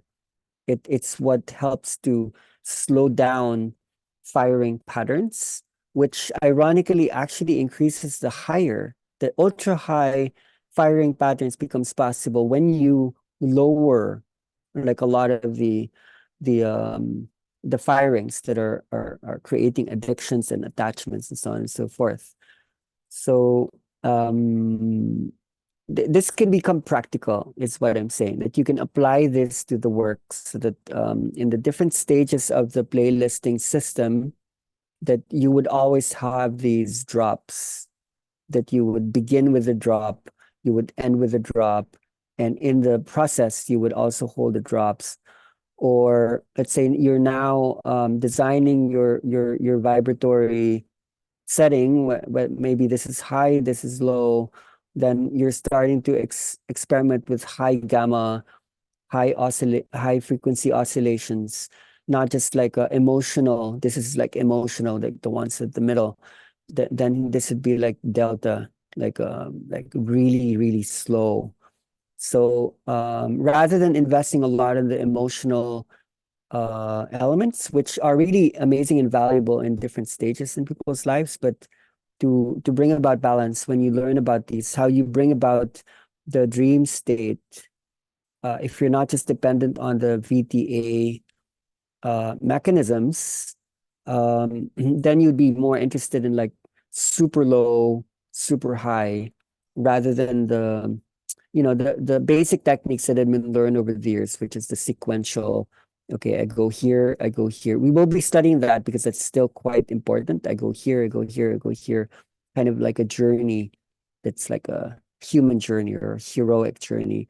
When you go beyond that, when you start to transcend that at times, let's say you're working with highly advanced participants, then you'd be more interested in what would be called the simultaneous co-activation of the high and the low, not just a sequential one at a time, high versus low, but high and low, which would construct what's called a neural frequency coupling. You would create like a combined frequency of the many different neural oscillations or brain states. So that's when you're not so dependent on the VTA anymore, or the ventral tegmentum or ventral tegmental area that's dopamine centric. Okay, to complete this mapping, if you're not sending out dopamine to the VTA is responsible for sending dopamine to the frontal cortex or the prefrontal cortex, the PFC most especially. The amygdala was the emotions part, the normal human functions like body movement, motor movement, and memory. These are the human functions. If you want to take people into meta human, like beyond human, let's say, take someone into the cosmos, into the planet, into Mother Earth to speak to Gaia. And, it's not just to go back to that same old story loop, not just that same old trauma, then you'd send out dopamine to another source, and that would be called the substantia nigra. We don't have time to talk about what this actually does, but when you send dopamine to the basal ganglia, specifically the striatum, especially when that interacts with GABA and glutamate, then that's when the spiritual kind of spiritual awakening phenomenon happens. like the meta-human. This is the human, these four. I remember, I'm attentive, I'm emotional, and my body is moving. You want to take them beyond that. You send out dopamine from the substantia nigra into the striatum, and this is done through the like this technique. You want the VTA technique. This is the VTA technique. You want maybe mix it up enough, then the substantia nigra technique would show up somewhere here, the REM state or REM stage part of the playlist.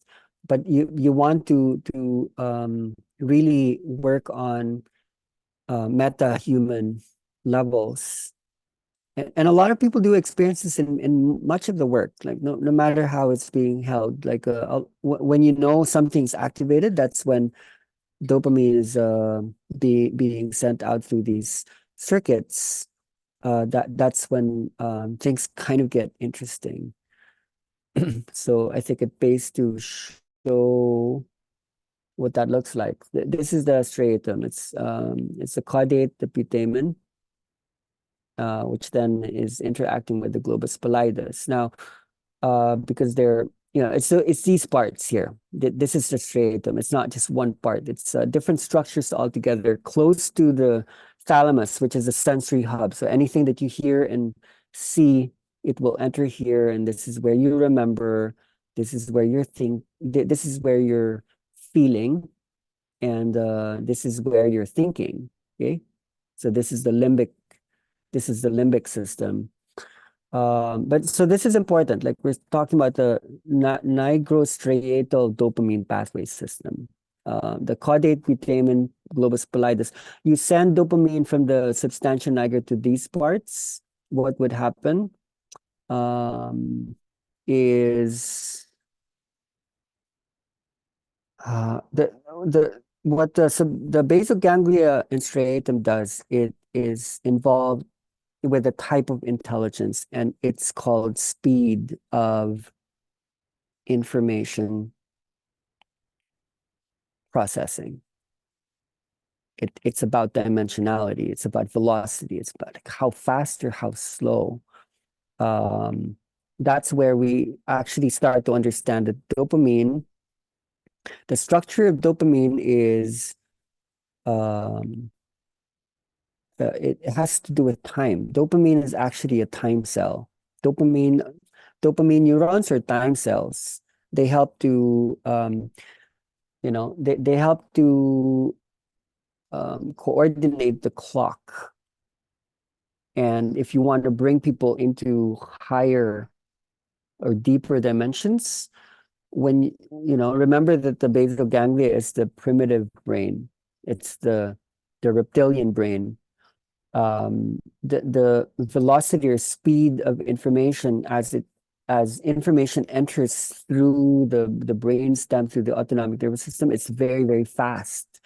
So when you then measure the oscillations, when especially information enters or is processed by the prefrontal cortex, you would have slowed down the speed of information processing.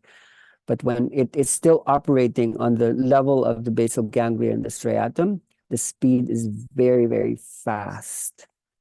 And that's why when we are in that part of the journey, it's like, wow, there's so much there.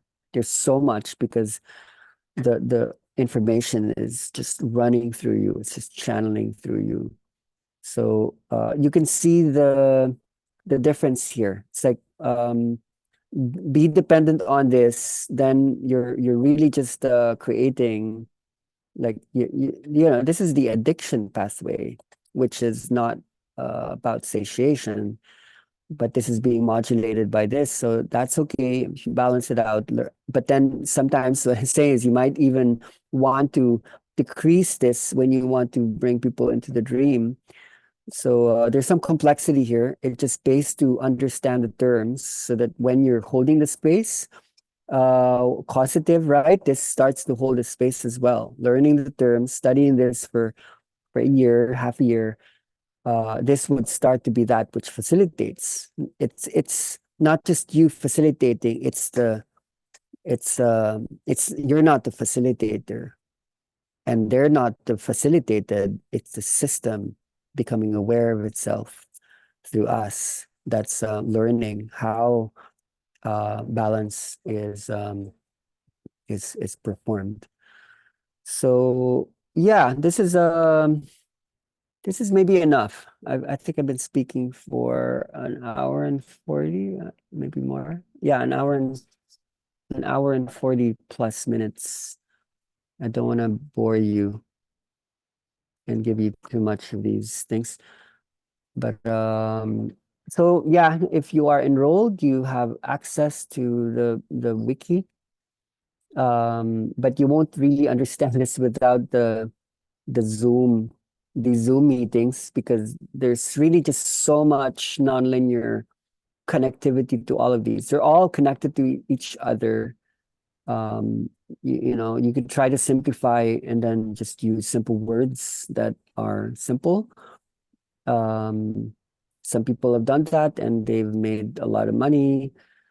But if you are interested in doing this in therapy, or to apply this in these institutions, and you want to speak to you need to make a presentation, and you need to design a protocol, a really smart protocol that will bear responsibility, then maybe you won't be the type to use certain words that sound really, really spiritual and cool, that belongs in yoga halls where people do things in secret. Okay, so let's maybe open the room for any interesting thing. Okay, I see a raised hand, and that's Irene. You should be Yeah, I interested in forgot today. to do it virtually. I don't know where the hand is. Okay, so we see multiple hands now. Amazing. Start with Hi. Irene. Okay. Yeah, thank you. This was super clear for me. I think it kind of, everything in the first 3 months came together, and kind of I linked a lot of things, but I just want to ask you 2 questions to make sure I got this right. So the first one is, in order to do the rerouting of the dopamine to the basal ganglia, like the specific or the tools would be the delta drops, and also the neural frequency coupling, right? Like the co-activation of both of them. If I have that right, that's what takes it to the older part of the brain, right? Okay, I want to add to that, because this is an important question. Many people can only achieve that by journeying through some of the openings. And for that reason, a lot of people would just prefer that the main technique would be, okay, I relax people first, right? And then there's an option, do I bring them into an emotional state? Understanding that the emotional state would allow for a release to happen. And then when the release would happen, they will be more inclined to access higher frequencies that are only usually accessible through psychedelics or REM state dreaming. So it's not really just to isolate, like, okay, do I just do that? Like, we're doing that in the sleep playlisting systems, because people don't need so much the emotional activation, especially REM state is not emotional, because of the serotonin and noradrenaline drop. Okay, so I hope that's clear. Yes. Yeah, it's the whole wave, not just the drops. I get it. And then the second one was how, like, the tools for balancing. So when there's too much emotion, and we also want to bring in the cortical and the higher thinking processes, does the words help, or how do you get to switch that on, like, practically? Okay. Yeah, this is worth exploring. For those who don't know Irene, she is about to launch a really important, like, addiction clinic system that might benefit, like, a lot of people. And this is in South America or in Colombia. She's taking the lead. I think it's really going to be pioneering work. I think, Irena, your work really needs certain mappings that okay, so normally when we try to shut down the prefrontal cortex, when that's the thing, stop thinking, thinking is bad. And the prefrontal cortex has several regions, okay? Like the important regions in the prefrontal cortex would be the dorsolateral. Jot this down, this is important for you. And then the other would be the dorsomedial. All right. Now, the dorsolateral is mesocortical. So it's still very much related to the thinking process. The prefrontal cortex is responsible for helping you to really think things out, especially the things that are hard that are challenging.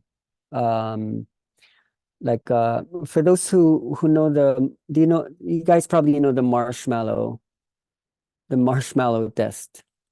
The marshmallow test. Like they expose these children to marshmallows, and if you wait longer, then you can get another marshmallow, which is really strategic. But if you eat the marshmallow now, you won't get another marshmallow. So what they found out was that the children who would delay gratification, like the opposite of addiction. It's like, I'm going to delay the reward. I don't need the marshmallow right now. There's a greater activation in the mesocortical region. And the people who wanted the marshmallow now, there's a greater activation of the mesolimbic dopamine pathway system. So the dorsolateral then is more connected to the rest of, let's say, the rest of the neocortex. But the connections of the dorsomedial is very limbic. So here's where you start to understand, if I try to shut down the prefrontal cortex, am I shutting down the dorsolateral or am I shutting down the dorsomedial? Now, what's weird and interesting is they often agonize each other. If the dorsolateral is on, the dorsomedial shuts down. And so when you're becoming emotional, it becomes harder to think. So I think because you're dealing with addiction cases, a lot of people go to drugs, to drug use because of limbic elements. So you really want to be careful with this, that you also want to bring about neocortical developmental stages. So the marshmallow test is really, really interesting. Like this is really, when you activate the limbic system, people want instant reward. And a lot of workshops really try to give, like, okay, I need to give people instant reward. And we're facilitators. We're people pleasers. They paid this 50 euros or 100 euros. So I need to give them reward. That there being a transaction in place. If you want like growth and maturity to happen, especially in certain areas in the world, like Colombia is interesting because there are many researchers that have come up that like try to review the Colombian brain. There needs to be developmental stages put in there. So there has to be stages of growth. Now, this is still being debated, but there are many neuroscientists that state that like the neocortex only comes into full maturity in the mid-20s. So let's say when you're 25 to 30, let's be fair, let's say 25, that's when you are, this has to do more with the PFC, or the prefrontal cortex. The prefrontal cortex matures at the age of 25 years, which is to say that a lot of adolescents, like adolescents or young people, teenagers, they're really working more from their emotional bodies or their autonomic bodies, and then they're just happy to live for the moment. Like they're not needing to take care of kids and have to plan things out. So I think with addiction cases, you would need to activate the neocortex. Now the problem okay, now that we've defined what the dorsolateral and dorsomedial do, the dorsomedial is interconnected with a bunch of other, and the dorsolateral, it's quite complex, but they're connected to certain brain areas that would be important to look at, especially for those who are conducting things with jails, like the posterior cingulate cortex. Now, for those who are familiar with the default mode network, like when you're thinking without thinking, that's when like self-thinking actually happens the most. When you're not thinking, but you're still thinking, you're actually self-reflecting.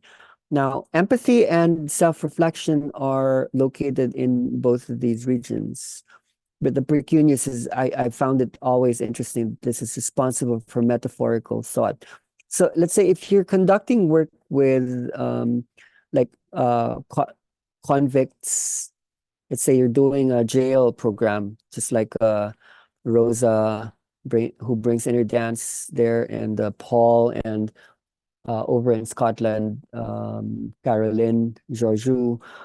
If your sessions are too PFC deactivating, and then you're beginning to deactivate either the dorsomedial and dorsolateral, either in a sequence or one at a time, what happens is the precuneus and the posterior cingulate system could also shut down, and the cingulate cortex is responsible for moral judgment and systems of right and wrong. This is and it's also responsible for empathy. So if you're just doing regular optimal energy sessions, you really want to be careful, because for addiction and jails, um, understanding that there might be, let's say, less PFC maturation, like you want people to not just stop thinking. That's actually one of the bases for the problem. They didn't really access their thoughts very much. Not to over celebrate the prefrontal cortex. Like when people don't have access to emotions, they actually can't think properly as well. Emotions hold certain layers of thought through feelings. So it's really just to balance. The I really can't tell you what to do here. You just have to study your protocol, your program, and try to provide um, some interventions, whether it be like really talking to people after the process, getting them to journal, getting them to conduct like art, bringing more the conscious so that they can process what shouldn't stay hidden and implicit. And just different playlist systems, whether it be like different tools. Study the noise app, study like the sleep playlist system, study the traditional system, the DJ app, study the DAW, or just work with people who can help you construct things. Yeah, you are getting like good support there. Did you have another one? No, that's it. Thank Okay. you. Bye. Okay, thank you. All right, Cassia. You think about me or another one? I don't know. It's Okay, your hello. turn. Nice to see you today. It was very intensive. Right now, my mind is in a little bit mess because I don't really understand very well these words, but I will gonna study them. But anyway, I have a very important question for you because tomorrow, before I started to make inner dance for my closest people, and I have some experience by myself, and I have experience with my fiance and with my child. to go out of the body. Yes. So it was very intensive. He cried, but he really likes this playlist, Flower of Light. I'm trying to say him that don't speak too much in school, because in Poland it's not very, they are not very open-minded. So they can say that he's crazy or something like that. So I'm trying to calm him down. But anyway, tomorrow I will start to do my first inner dance session for people. And I have a yoga studio. So they are my students from yoga, but they are very interested in inner dance. And I'm very open-minded, and I'm a little bit scary, because I want to give them wisdom. How do you think? Wait, because I already have question for you that you can understand me very well. Okay. How to explain to people in the easiest logical way what is the inner dance, what it does to the body, and what is the role of facilitator. How you can the most what I can say to them at the beginning of the sessions. Okay. Yes, this Let's is my question. okay, let's work with that. Thank you, Cassia. And yeah, yes, Poland, as we know, tends to be quite conservative because of Yes. the family system and the religious system. Maybe some standard definitions that are not just metaphorical, they're literal. You want to maybe give people explanations that you can substantiate so that later on, when you build on the basic definition, you can build a structure around it. Now, one of the simple definitions that I really like is it's the ability to be scared without being afraid. Okay, because this you can substantiate in terms of the autonomic nervous system, sympathetic and parasympathetic nervous system. So there is a co-activation of dark and light that is configured in the music, the touch, like all the design elements help people to hold like light and dark together. That could be like an interesting thing. The second would be if you needed like another definition that you could substantiate. Inner dance is a REM wake experience. They would probably prefer a simpler wording.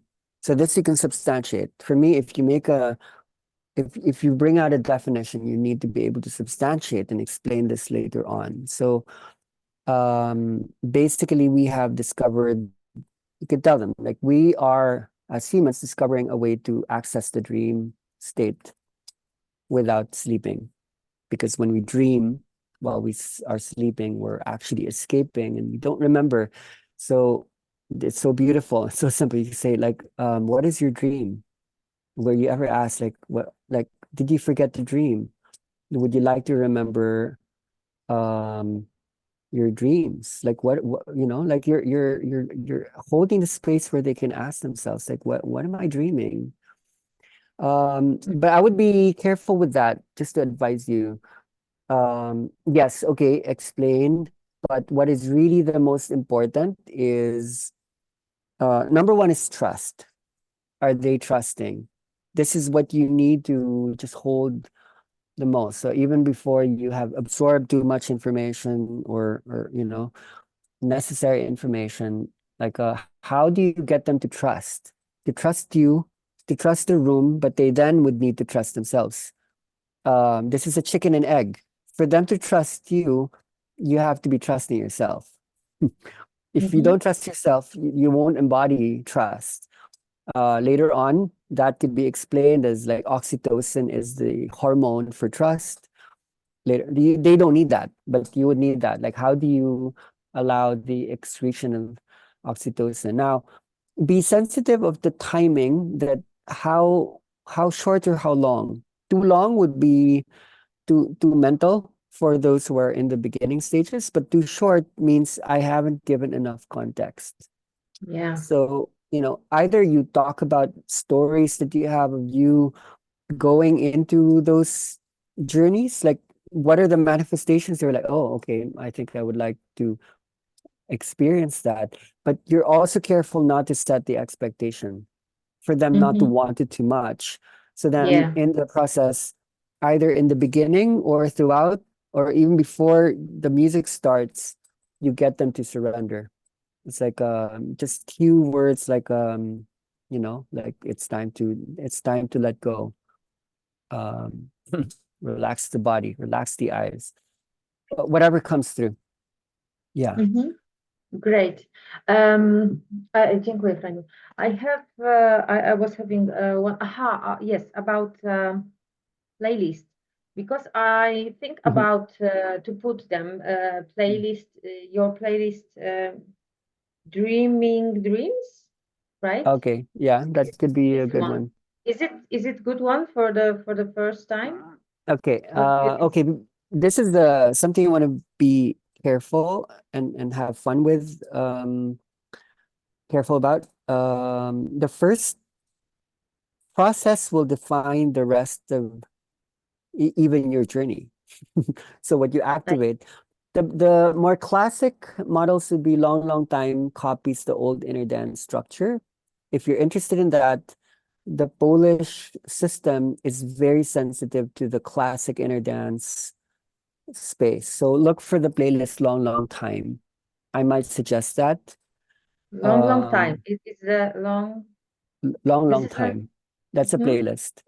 Okay. Weightless is interesting as well. Okay. Dreaming Dreams can be a little bit intense, but you could try that Really? out. Flower of Light, those things are interesting because there's a lot of frontal cortex. It brings about like the science as well, not just the emotion. I think in Mm. Poland you would be interested in balancing, because for me, the Polish body is one of the most emotional bodies I know in inner Oh. dance. And Mm. you actually can lead people to it could be too intense at times.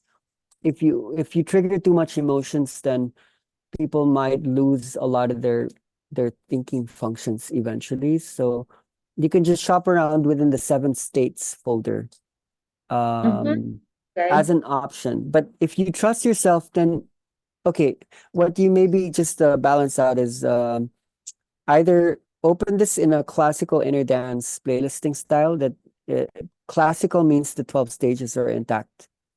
Mm. Um, the the 12 stages are intact. This is where a lot of you guys probably see the importance of this wiki thing, that it's all just there.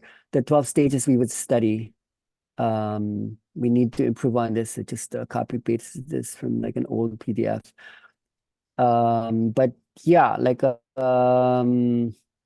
the classic would have 12 stages. The other ones wouldn't be so clear. So it depends on, just use your intuition. We can't tell you what would be best there. I hope this helps. Okay. Okay. Great. Great. It helps a lot. And yeah, thank you very much. Okay, That's all I want. amazing. Like Layla? Hi. Can you hear me? So Yes. a lot of information, great information, and it was a great continuation from the call I had last week with you in the inner dance immersion, and it was a lot of information, and now all this. So I don't know if I'll be able to articulate my question really well because I don't know what. Did you mean Dubai? You said immersion? Yes, I did ask you Okay. a question as well. Yeah. Yes. Yeah. Recent, so I remember that, and this is a lot more than what you shared then. So I have a lot of questions. I know I have a lot of questions, but they're not framed well because I need to go through the call again. But I'm gonna ask, um, is it possible, because I do healing sessions, and now that I have all this information, all the healing sessions that I've been doing intuitively, and I like that you call it regular off the mill energy sessions, because that's what it is feeling like to me. I don't have so much information working with things intuitively. And now when I know all these parts of the brain that get activated and how I can go much deeper and more focused with the sessions, is it possible that I can mess up if I don't know what part I'm activating? And when, every time you talk about, you can, like you can activate this part of the brain, this dopamine pathway, but what I really want to know is how. So the question in my mind at every stage is how Mm. to activate and how to get Yeah. there. What am I gonna do? This is great. I really wanted this call to be practical, and not just theoretical, because I think we should go there. Um, the second, let's approach. You have to even remind me what the first. Yeah, I remember the first. I have to map it out. The second would be it would never be simple because the causative is always the concert. That's why it's so powerful. Inner dance is not a modality. It's a meta modality that actually mixes everything into a one like thing, right? It's like a little bit of breath work, a little bit of psychedelics without psychedelics, it's a little bit of guided meditation, it's a little bit of sound bath. It's everything put into one. Like there's audio, there's visuals that happen inside, there's tactician, there's all the senses coming together. So that's where it becomes kind of complicated. So if we wanted to issue a sense of control, then we would the music would be the one that holds it the most in terms of many people, and also in a sustained way where the process could last for as long as 90 minutes and even 120 minutes, depending on what's needed. But if you're good, like 15 minutes already does a lot. So, okay, maybe one interesting, easy way to start out with would be to experiment with sequencing the vibratory classification. So let's say, okay, like I'm reading the room, this one needs some intensity. And this would relate to the first question, like maybe I might make it too much and I might mess up with people's brains. So for us to be in a state of trust, one way would be, okay, I'm not afraid to break down the walls. I'd love that in Dubai. There's so many walls, especially with certain genders or age groups and whatnot. It's really bound up, and we know walls have to break. But then for you to establish safety, knowing how much repression is in certain cultures, then sequence would either be inside the journey itself within the 1 hour, or why don't you go intense one day and then knowing that there will be a follow-up and that won't be intense. So do you see what I mean? Like there could be a playlist that holds that intensity that you could borrow from something ready-made if you're not making them yet. And then you can study on the next time, I'm just gonna let them integrate. So when you say intense, when you were talking about two kinds of phases, which is Yes. like where you Mm. stay in just the limbic and the Mm. body, and then you were saying this is when you're Okay. beyond, the two types of systems Okay. that you're talking about. Now both can be intense. I mean, I want to Ye- understand what you mean Okay. by Uh, intense. I guess like we need to. Okay, so let's draw this out and then let's listen to some musics. Intense, usually in the inner dance experience, would be we have this principle in playlisting that we would call the law of contrast, that the activations occur when there is a jump from one like point to another point. And usually there is a for something to be really felt, there has to be a juxtaposition or almost like an opposition between elements that normally don't sound alike. So when we design a playlist traditionally, let's say this is song number one, people are using Spotify, let's say number 1, number 2, number 3, number 4, which can go all the way to maybe number 12, or it depends on how many people have. That it's almost like a vibratory narrative or a story. So the process usually works when there are oppositions or polarities, because that has a way of creating the changes in the dopamine release system, but also the other neurotransmitters. The main point being when there is a simultaneous co-activation between the sympathetic nervous system, parasympathetic nervous system. Let's say the parasympathetic nervous system is about trust, and then this is about like fear, let's say excitement, arousal, the upper and the downer. When these are both happening at the same time, when they're both co-activated, then that tends to lead to the intensity. So when you jump, let's say you normally start out slow, and then you go faster a little bit, and then go even faster. So that's the first juxtaposition. Like what this is doing is it's influencing many things. It's either hormones, neurotransmitters, but it's basically just the heart rate. The heart rate starts low, and then it goes faster, and then even faster. But then when you drop it, the basic technique is when you drop it, this is suddenly when release begins to happen.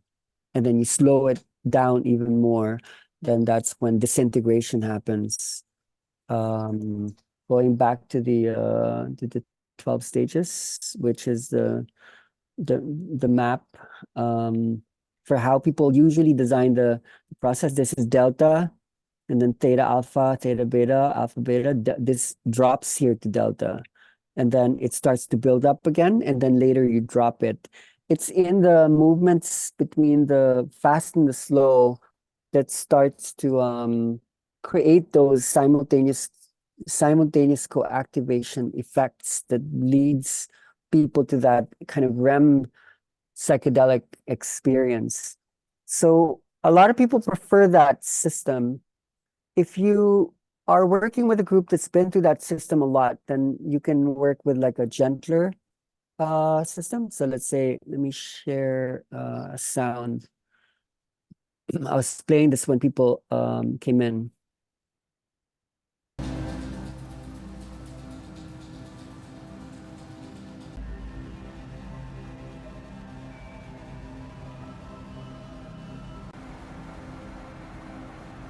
So what you hear there is like really low delta, but hiding underneath, this is like the last edited version. The first one I really wasn't happy with, so this just got sent out.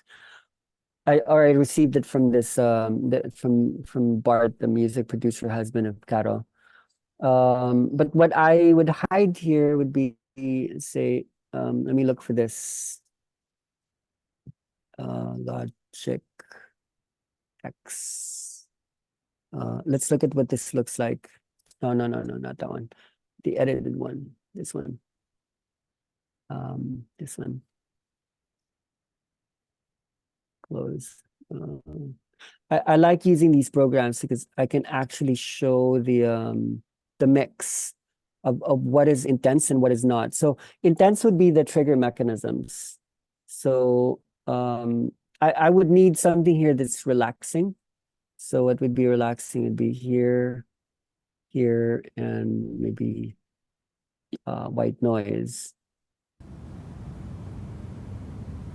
Okay, just that. That's relaxing. The white noise is triggering. And then like these would be the triggering ones. Okay, I think this is a bit too loud, but anyway.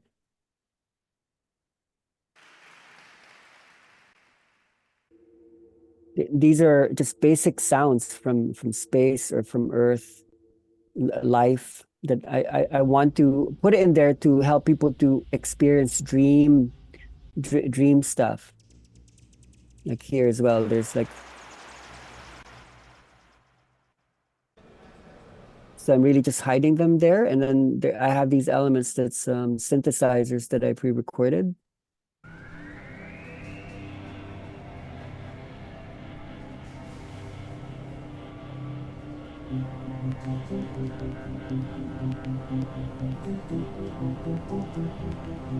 Okay, so this is like 2 hours long, and I'm really just holding this.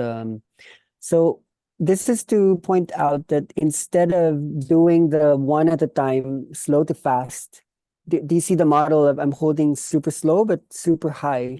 I have very high frequencies there. I also have trigger mechanisms that's not entirely just emotional. They're more like possible dream elements that people can work with. Yeah, I get it. But is there a way that, Mhm.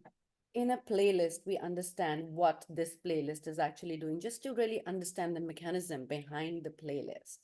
That takes like months. Yeah. So I mean, I just want to know that we would be going into it because I know this is the first time I'm getting all this information. oh yeah. Yeah. This is it. This is it. We've been building up to this for years, and we're finally getting to it. Yes, it's very interesting. And there's one final question. When you said that most of the times what we do is we're shutting the mind. And I come from a very, tantric background, tantric trainings, and I never would understand why do we need to always shut the mind, because the I mind is know. important That's as well. it. Exactly. So, so how does one keep the mind active, but the neocortex active, but use it in a way that it's conducive? Hmm. Um, okay, so yeah, I really like your questions since then. So what we're doing is this is maybe a basic brain map. When we shut down the mind, a lot of the activations are actually still in the frontal cortex because the part that initiates motor functions or motor movements, when the body moves on its own, it's here. The prefrontal cortex would be somewhere here, like somewhere in the middle. What we're doing in our hoping to design a better system is to be able to activate like all of this now so that visions appear. This is when you start to float. This is where emotions, memory are. So we're learning to not have to shut one thing down in order to activate like another thing. And we're realizing it's not actually that hard. Just becoming aware of it, you will discover your own techniques. But this is why we have prepared different playlist categories for people, just so we can maybe model stuff that can inspire others to create as well. So I'm Thank with you. I'm totally with you. It's really interesting. It's giving me a scientific explanation to all the esoteric stuff I've been learning. So thanks. Thank you. I really appreciate it. One word that is often not mentioned in spiritual work is intelligence. And I think it's something we can use. It's interesting, especially when we work with young people. Like, do we deserve genius? Do we deserve wisdom? Okay, Pamela, so good to see you. Hi, it's good to see you. There's noise, but can you hear me fine? It's totally clear here. Okay. So you already answered a lot of my questions with the rest of the questions. So I just have one more, and it is about doing a session without music and just words. Do you have kind of like a guidance as to what words to use? Because I couldn't quite identify what you were saying in the video you showed. Yeah, and that was a really old video to begin with. I think that was 2012, which is 12 years ago. Okay, so this is interesting. You know those demos that we do when you put someone in the middle of the room? Um, it's quite powerful because when you put someone in that situation, the sympathetic, parasympathetic co-activation would be a lot greater. Now, it's really amazing to speak to someone when they're in that energetic state, especially when they're in the one in the middle, because the the yeah, the channeling, the dimensionality is so much deeper. So when I would put words, questions are powerful, right? Because then it would elicit like a response inside the body. So when you speak to the body, you're not speaking to the mind. You circumvent the mind so that you bypass the dorsolateral prefrontal cortex. So the body would respond. So if you speak, for example, to the body as if it was an earth, as if the body would respond as an earth, it would be recognized, it would be seen. If you speak to the body as if it was a universe, it would so if you know that some people are already quite deep or activated in that sense, the question would elicit a response mechanism. So some questions I would have. So the choice you would have here is, do you speak to the body as a person? Then, it's like the simple questions would be, what are you scared of? What is your fear? That's very personal. That's pretty okay too.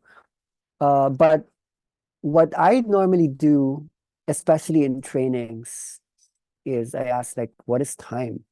And then boom, they go there. Like, how long have you been here? How old are you really? It triggers the soul. It triggers it's still using words, it's still using language, it's still linear, but words still able to hold or contain. Words are actually super powerful, and a lot of facilitators don't realize it. So you got a choice whether you ask planetary, cosmic, or personal, right? Yeah, it's so much. One thing I like to play around with is when they're starting to like float around, then I just invite them. I would give cues. It's a little bit guided, but it's conversation. It's like let's say there you can feel, based on some people, they're deep. It could be a demo or a group. Like you can see them like kind of floating around in space because of the way you opened it. You played the cosmic music, and then I would say something like, choose one point, because I had a sense that maybe they're looking at the vastness of the universe, and then when they choose the one point, I would ask them, like, okay, enter that point. And because what I'm interested in this narrative would be how the whole universe is actually inside a one point, which is the big and the small. And the big is hiding inside the small. So when you go inside the small, you're actually going to find like a whole bunch of big things that's made up of small things. That's my interest in the holographic nature of the universe. So then I would just keep inviting them to go inside the small, and then they see a whole universe there. And I tell them, okay, choose just one. Then they keep going inside, and then they realize that, oh my God, the big is actually the small. The inside is the outside. The one is the many. So a non-duality would start to come in. So you hold so much creativity and so much power. It depends on your paradigm. What worldview do you want to hold? Does that help? Yeah, that helps a lot. And following along with another question, while you're speaking, do you generally touch? And can you conduct a session purely with words Yeah. in a group? So I think the goal here is actually to lessen the tendency to have to do the touching thing. The touching thing can be quite limited, especially if you're the only one holding the space. You also said about like dependency or reliance dynamics, and it doesn't free you up.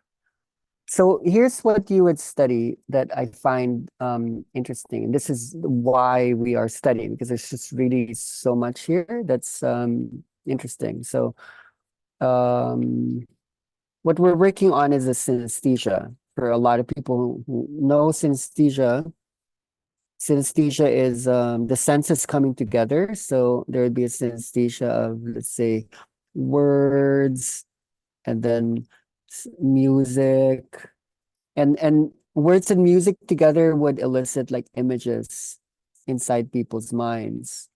So what you would do is you would construct a wave where it goes up, it stays up, it goes down, it goes up. Now when you are in charge of your music and you're not just, let's say, using basic music anymore. Either you're using a pre-recorded playlist, but you understand the wave. And okay, I know that it's gonna go up there. I'm studying that playlist. I like it. Or you're using, let's say, the noise app, or you're using. We'll talk about that in another call. We're speaking to the founder of Noise app tomorrow to finalize the preconditions for how we might use it within the inner dance community. We're the ones allowed to use it in public. Okay, synesthesia, let's say, it's more, it's easier to imagine this in terms of vibration, because this could be like the slower frequencies, let's say delta, this would be the higher, go away, and this would be the middle, right? Beta, alpha, theta, high and low. So if you know your music, either because you are using a playlist that you know, or like, so what I would do is often in Maya, I would have like a small speaker. Aside from the big speaker that's handling the music, the small speaker would like amplify my voice. Okay, I would connect that with a Bluetooth microphone, so that I could walk around the room and they can hear me speak while the music is playing. Yeah. So let's say the music, this is the music, the big speaker. You don't have to do it this way. It could be like one speaker, and you can mic in your voice through a Bluetooth mic. You might want to invest in things like those. It's really good, so that you're not competing with the music. This is easier to understand from a musical perspective, but if you understand your music and you have control over your music, then these are words as well. Like the energy of your words need to collide or coordinate with the intensity of your sound. You see what I mean? Like these are words and music together, so that, let's say, okay, I know that this is the part of the journey where it's rising up, but I know that this is when it's going to drop. So this is when I say, okay, just let go. Let go, let go, like surrender, let it go. But here you don't say let it go. This is where you say let it in. You use the imagery where, like, the up be within embodied cognition, you say things like rise, like, don't be scared. It is your time. This is the now. But then here, you use, let's say, sad music, then you would go, okay, it was never yours to begin with. All these things that might naturally just come out. If you know the directionality, then you match the word. You see what I mean? And I'm sure you've already been experimenting with these directionalities, just bringing more, layers there. Thank you so much. Amazing. Okay, Cassia again, because no one else has their hand raised up. And Cassia always has questions. Yeah, yeah, I have a lot of questions in my brain. So I have one specific time in playlist Flower of Light. I started to open session for my friends from yoga, and there should be one person, and I said to this girl that, okay, if you are just you, we can make this inner dance, let's see how it goes with you. And after that, another person came, and I said, okay, maybe we're not gonna do it. But after I say, okay, she wanted also. And after that, the third person came, and I said, okay, we cannot do it. And after, what you cannot do? I say, inner dance. Okay, I want. And after that, fourth person came, and after that, fifth person came. And I had 5 people. I didn't expect it, but I trusted maybe this is that I should do. Yeah. And I put Flower of Light because I knew these people. So I said, okay, I trust you. You trust me. We can do it. And there is one part in Flower of Light that everybody started to shake. You know, the hands started to shake, and The chest. yes, chest. And I wanted to know what waves did you put on that place? It was like the drum. Maybe you remember the drum and some Yeah. Indian people. They was Yeah. It's intense. It's a certain kind of intense. yes. So what was the wave? Actually, rather than thinking of it as a wave, it's the heartbeat. It's the SA node. Like I put a rhythm there, coming from like arrhythmic or non-rhythmic elements. I was playing a lot with different. It's like the speed of the beat, the tempo or the rhythm. That then I wanted to share the screen more to speak about rather than the waves. It's more the chemical.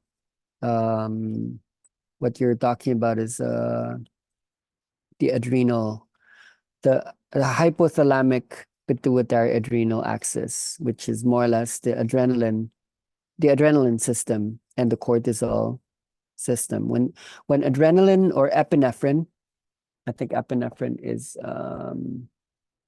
I think that's in America. I think adrenaline is Europe. Or it's the other way around. But when people are more relaxed, then that's melatonin, usually meeting acetylcholine. That's when people start to relax. So what we embed in a lot of the playlists is when people are relaxed, they're trusting, and they're open. And then when you now want to activate, you need the trigger mechanisms. Now, anything that triggers will start to enact, especially the adrenal gland. And the adrenal gland, in depending on the medulla or the cortex, like several areas of cortex, they would send out. They would influence the heartbeat, or it would increase heart rate and increase blood volume, increase blood pressure. And when that happens, normally people activate that in stress, but in the spiritual process, it's not really stress. It's more like the ability to confront fear. So the main explanation for why we are doing that is people are like holding a lot of tension in the body, and then when that starts to get released through this is the parasympathetic nervous system. This is the sympathetic nervous system. The like you can explain this either from like a cellular to a muscular to glandular level. Like a lot of that energy starts to flow, and fear becomes like either power or like an energy flow, or even like an emotion or like information. So a lot of that is centered around the reason why it's happening in the chest area and in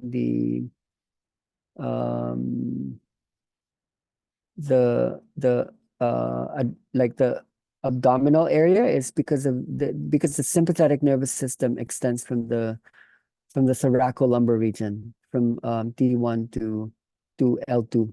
Like fear and arousal actually extends through this part of the spine. Like trust, resting, and relaxation extends from the top here at the cranium and in the sacrum, like here at the bottom. But if you put in triggering elements, the activation will be somewhere in this region, somewhere in between. So this is where like fear and arousal and excitement extends from. That's one way to look at the simultaneous co-activation. Which is to say that they're now happening with each other. Like when people are trusting, the higher region and lower region and the middle region are now intermixing with each other, and so the body starts to make these wait the body's no wait Wait, applications. Yeah, it's worth putting out. Okay, yeah, it's quick. Yeah, when the body starts to make these motions, that's usually when co-activation is happening. Now, why this would be interesting? This is someone going through an epileptic seizure.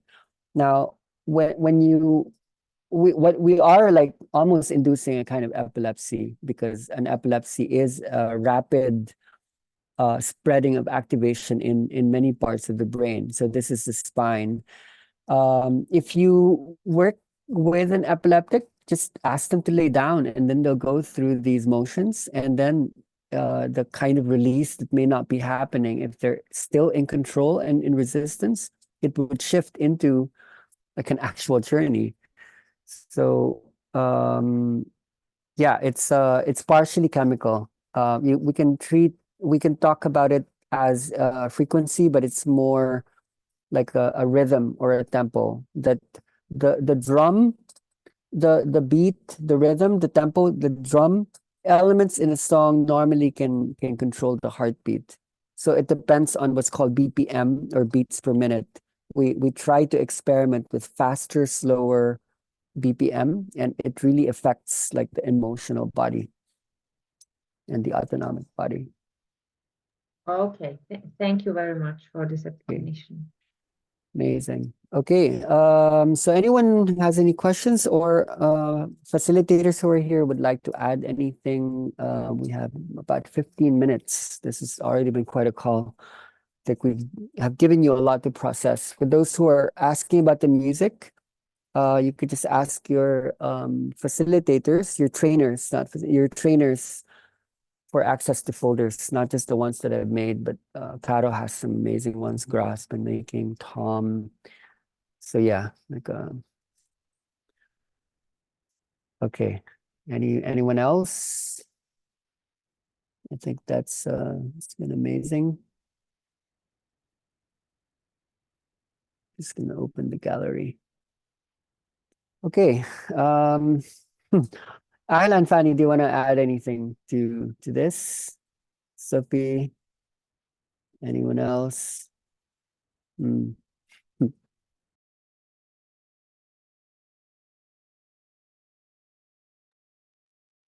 Okay. So yeah, I guess we're good. Let's call it a night and a day and a week or two until we see each other again. You can always send out your questions through the channels, and maybe that finds its way.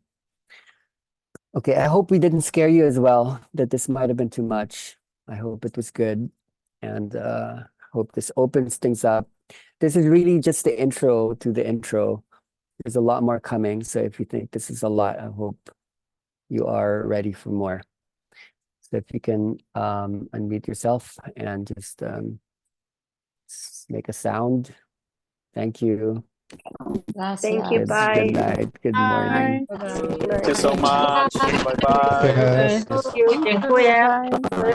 Adeus. Do zobaczenia. Bye bye.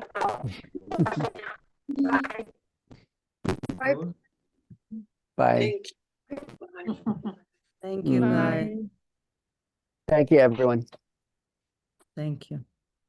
I just want to share that I think it was so deep. It was beautiful. For me, I'm receiving it. Sorry, my camera's off. But I feel like I'm simmering, I'm integrating, and I feel pretty excited for what's coming. And yeah, thank you. It's yes, it's intimidating, I guess, because I myself, I'm in a place where I'm meeting a very deep fear that's emerging. And what you talked about today, I'm just like in awe and silent, because I'm like, holy moly, why is this so aligned?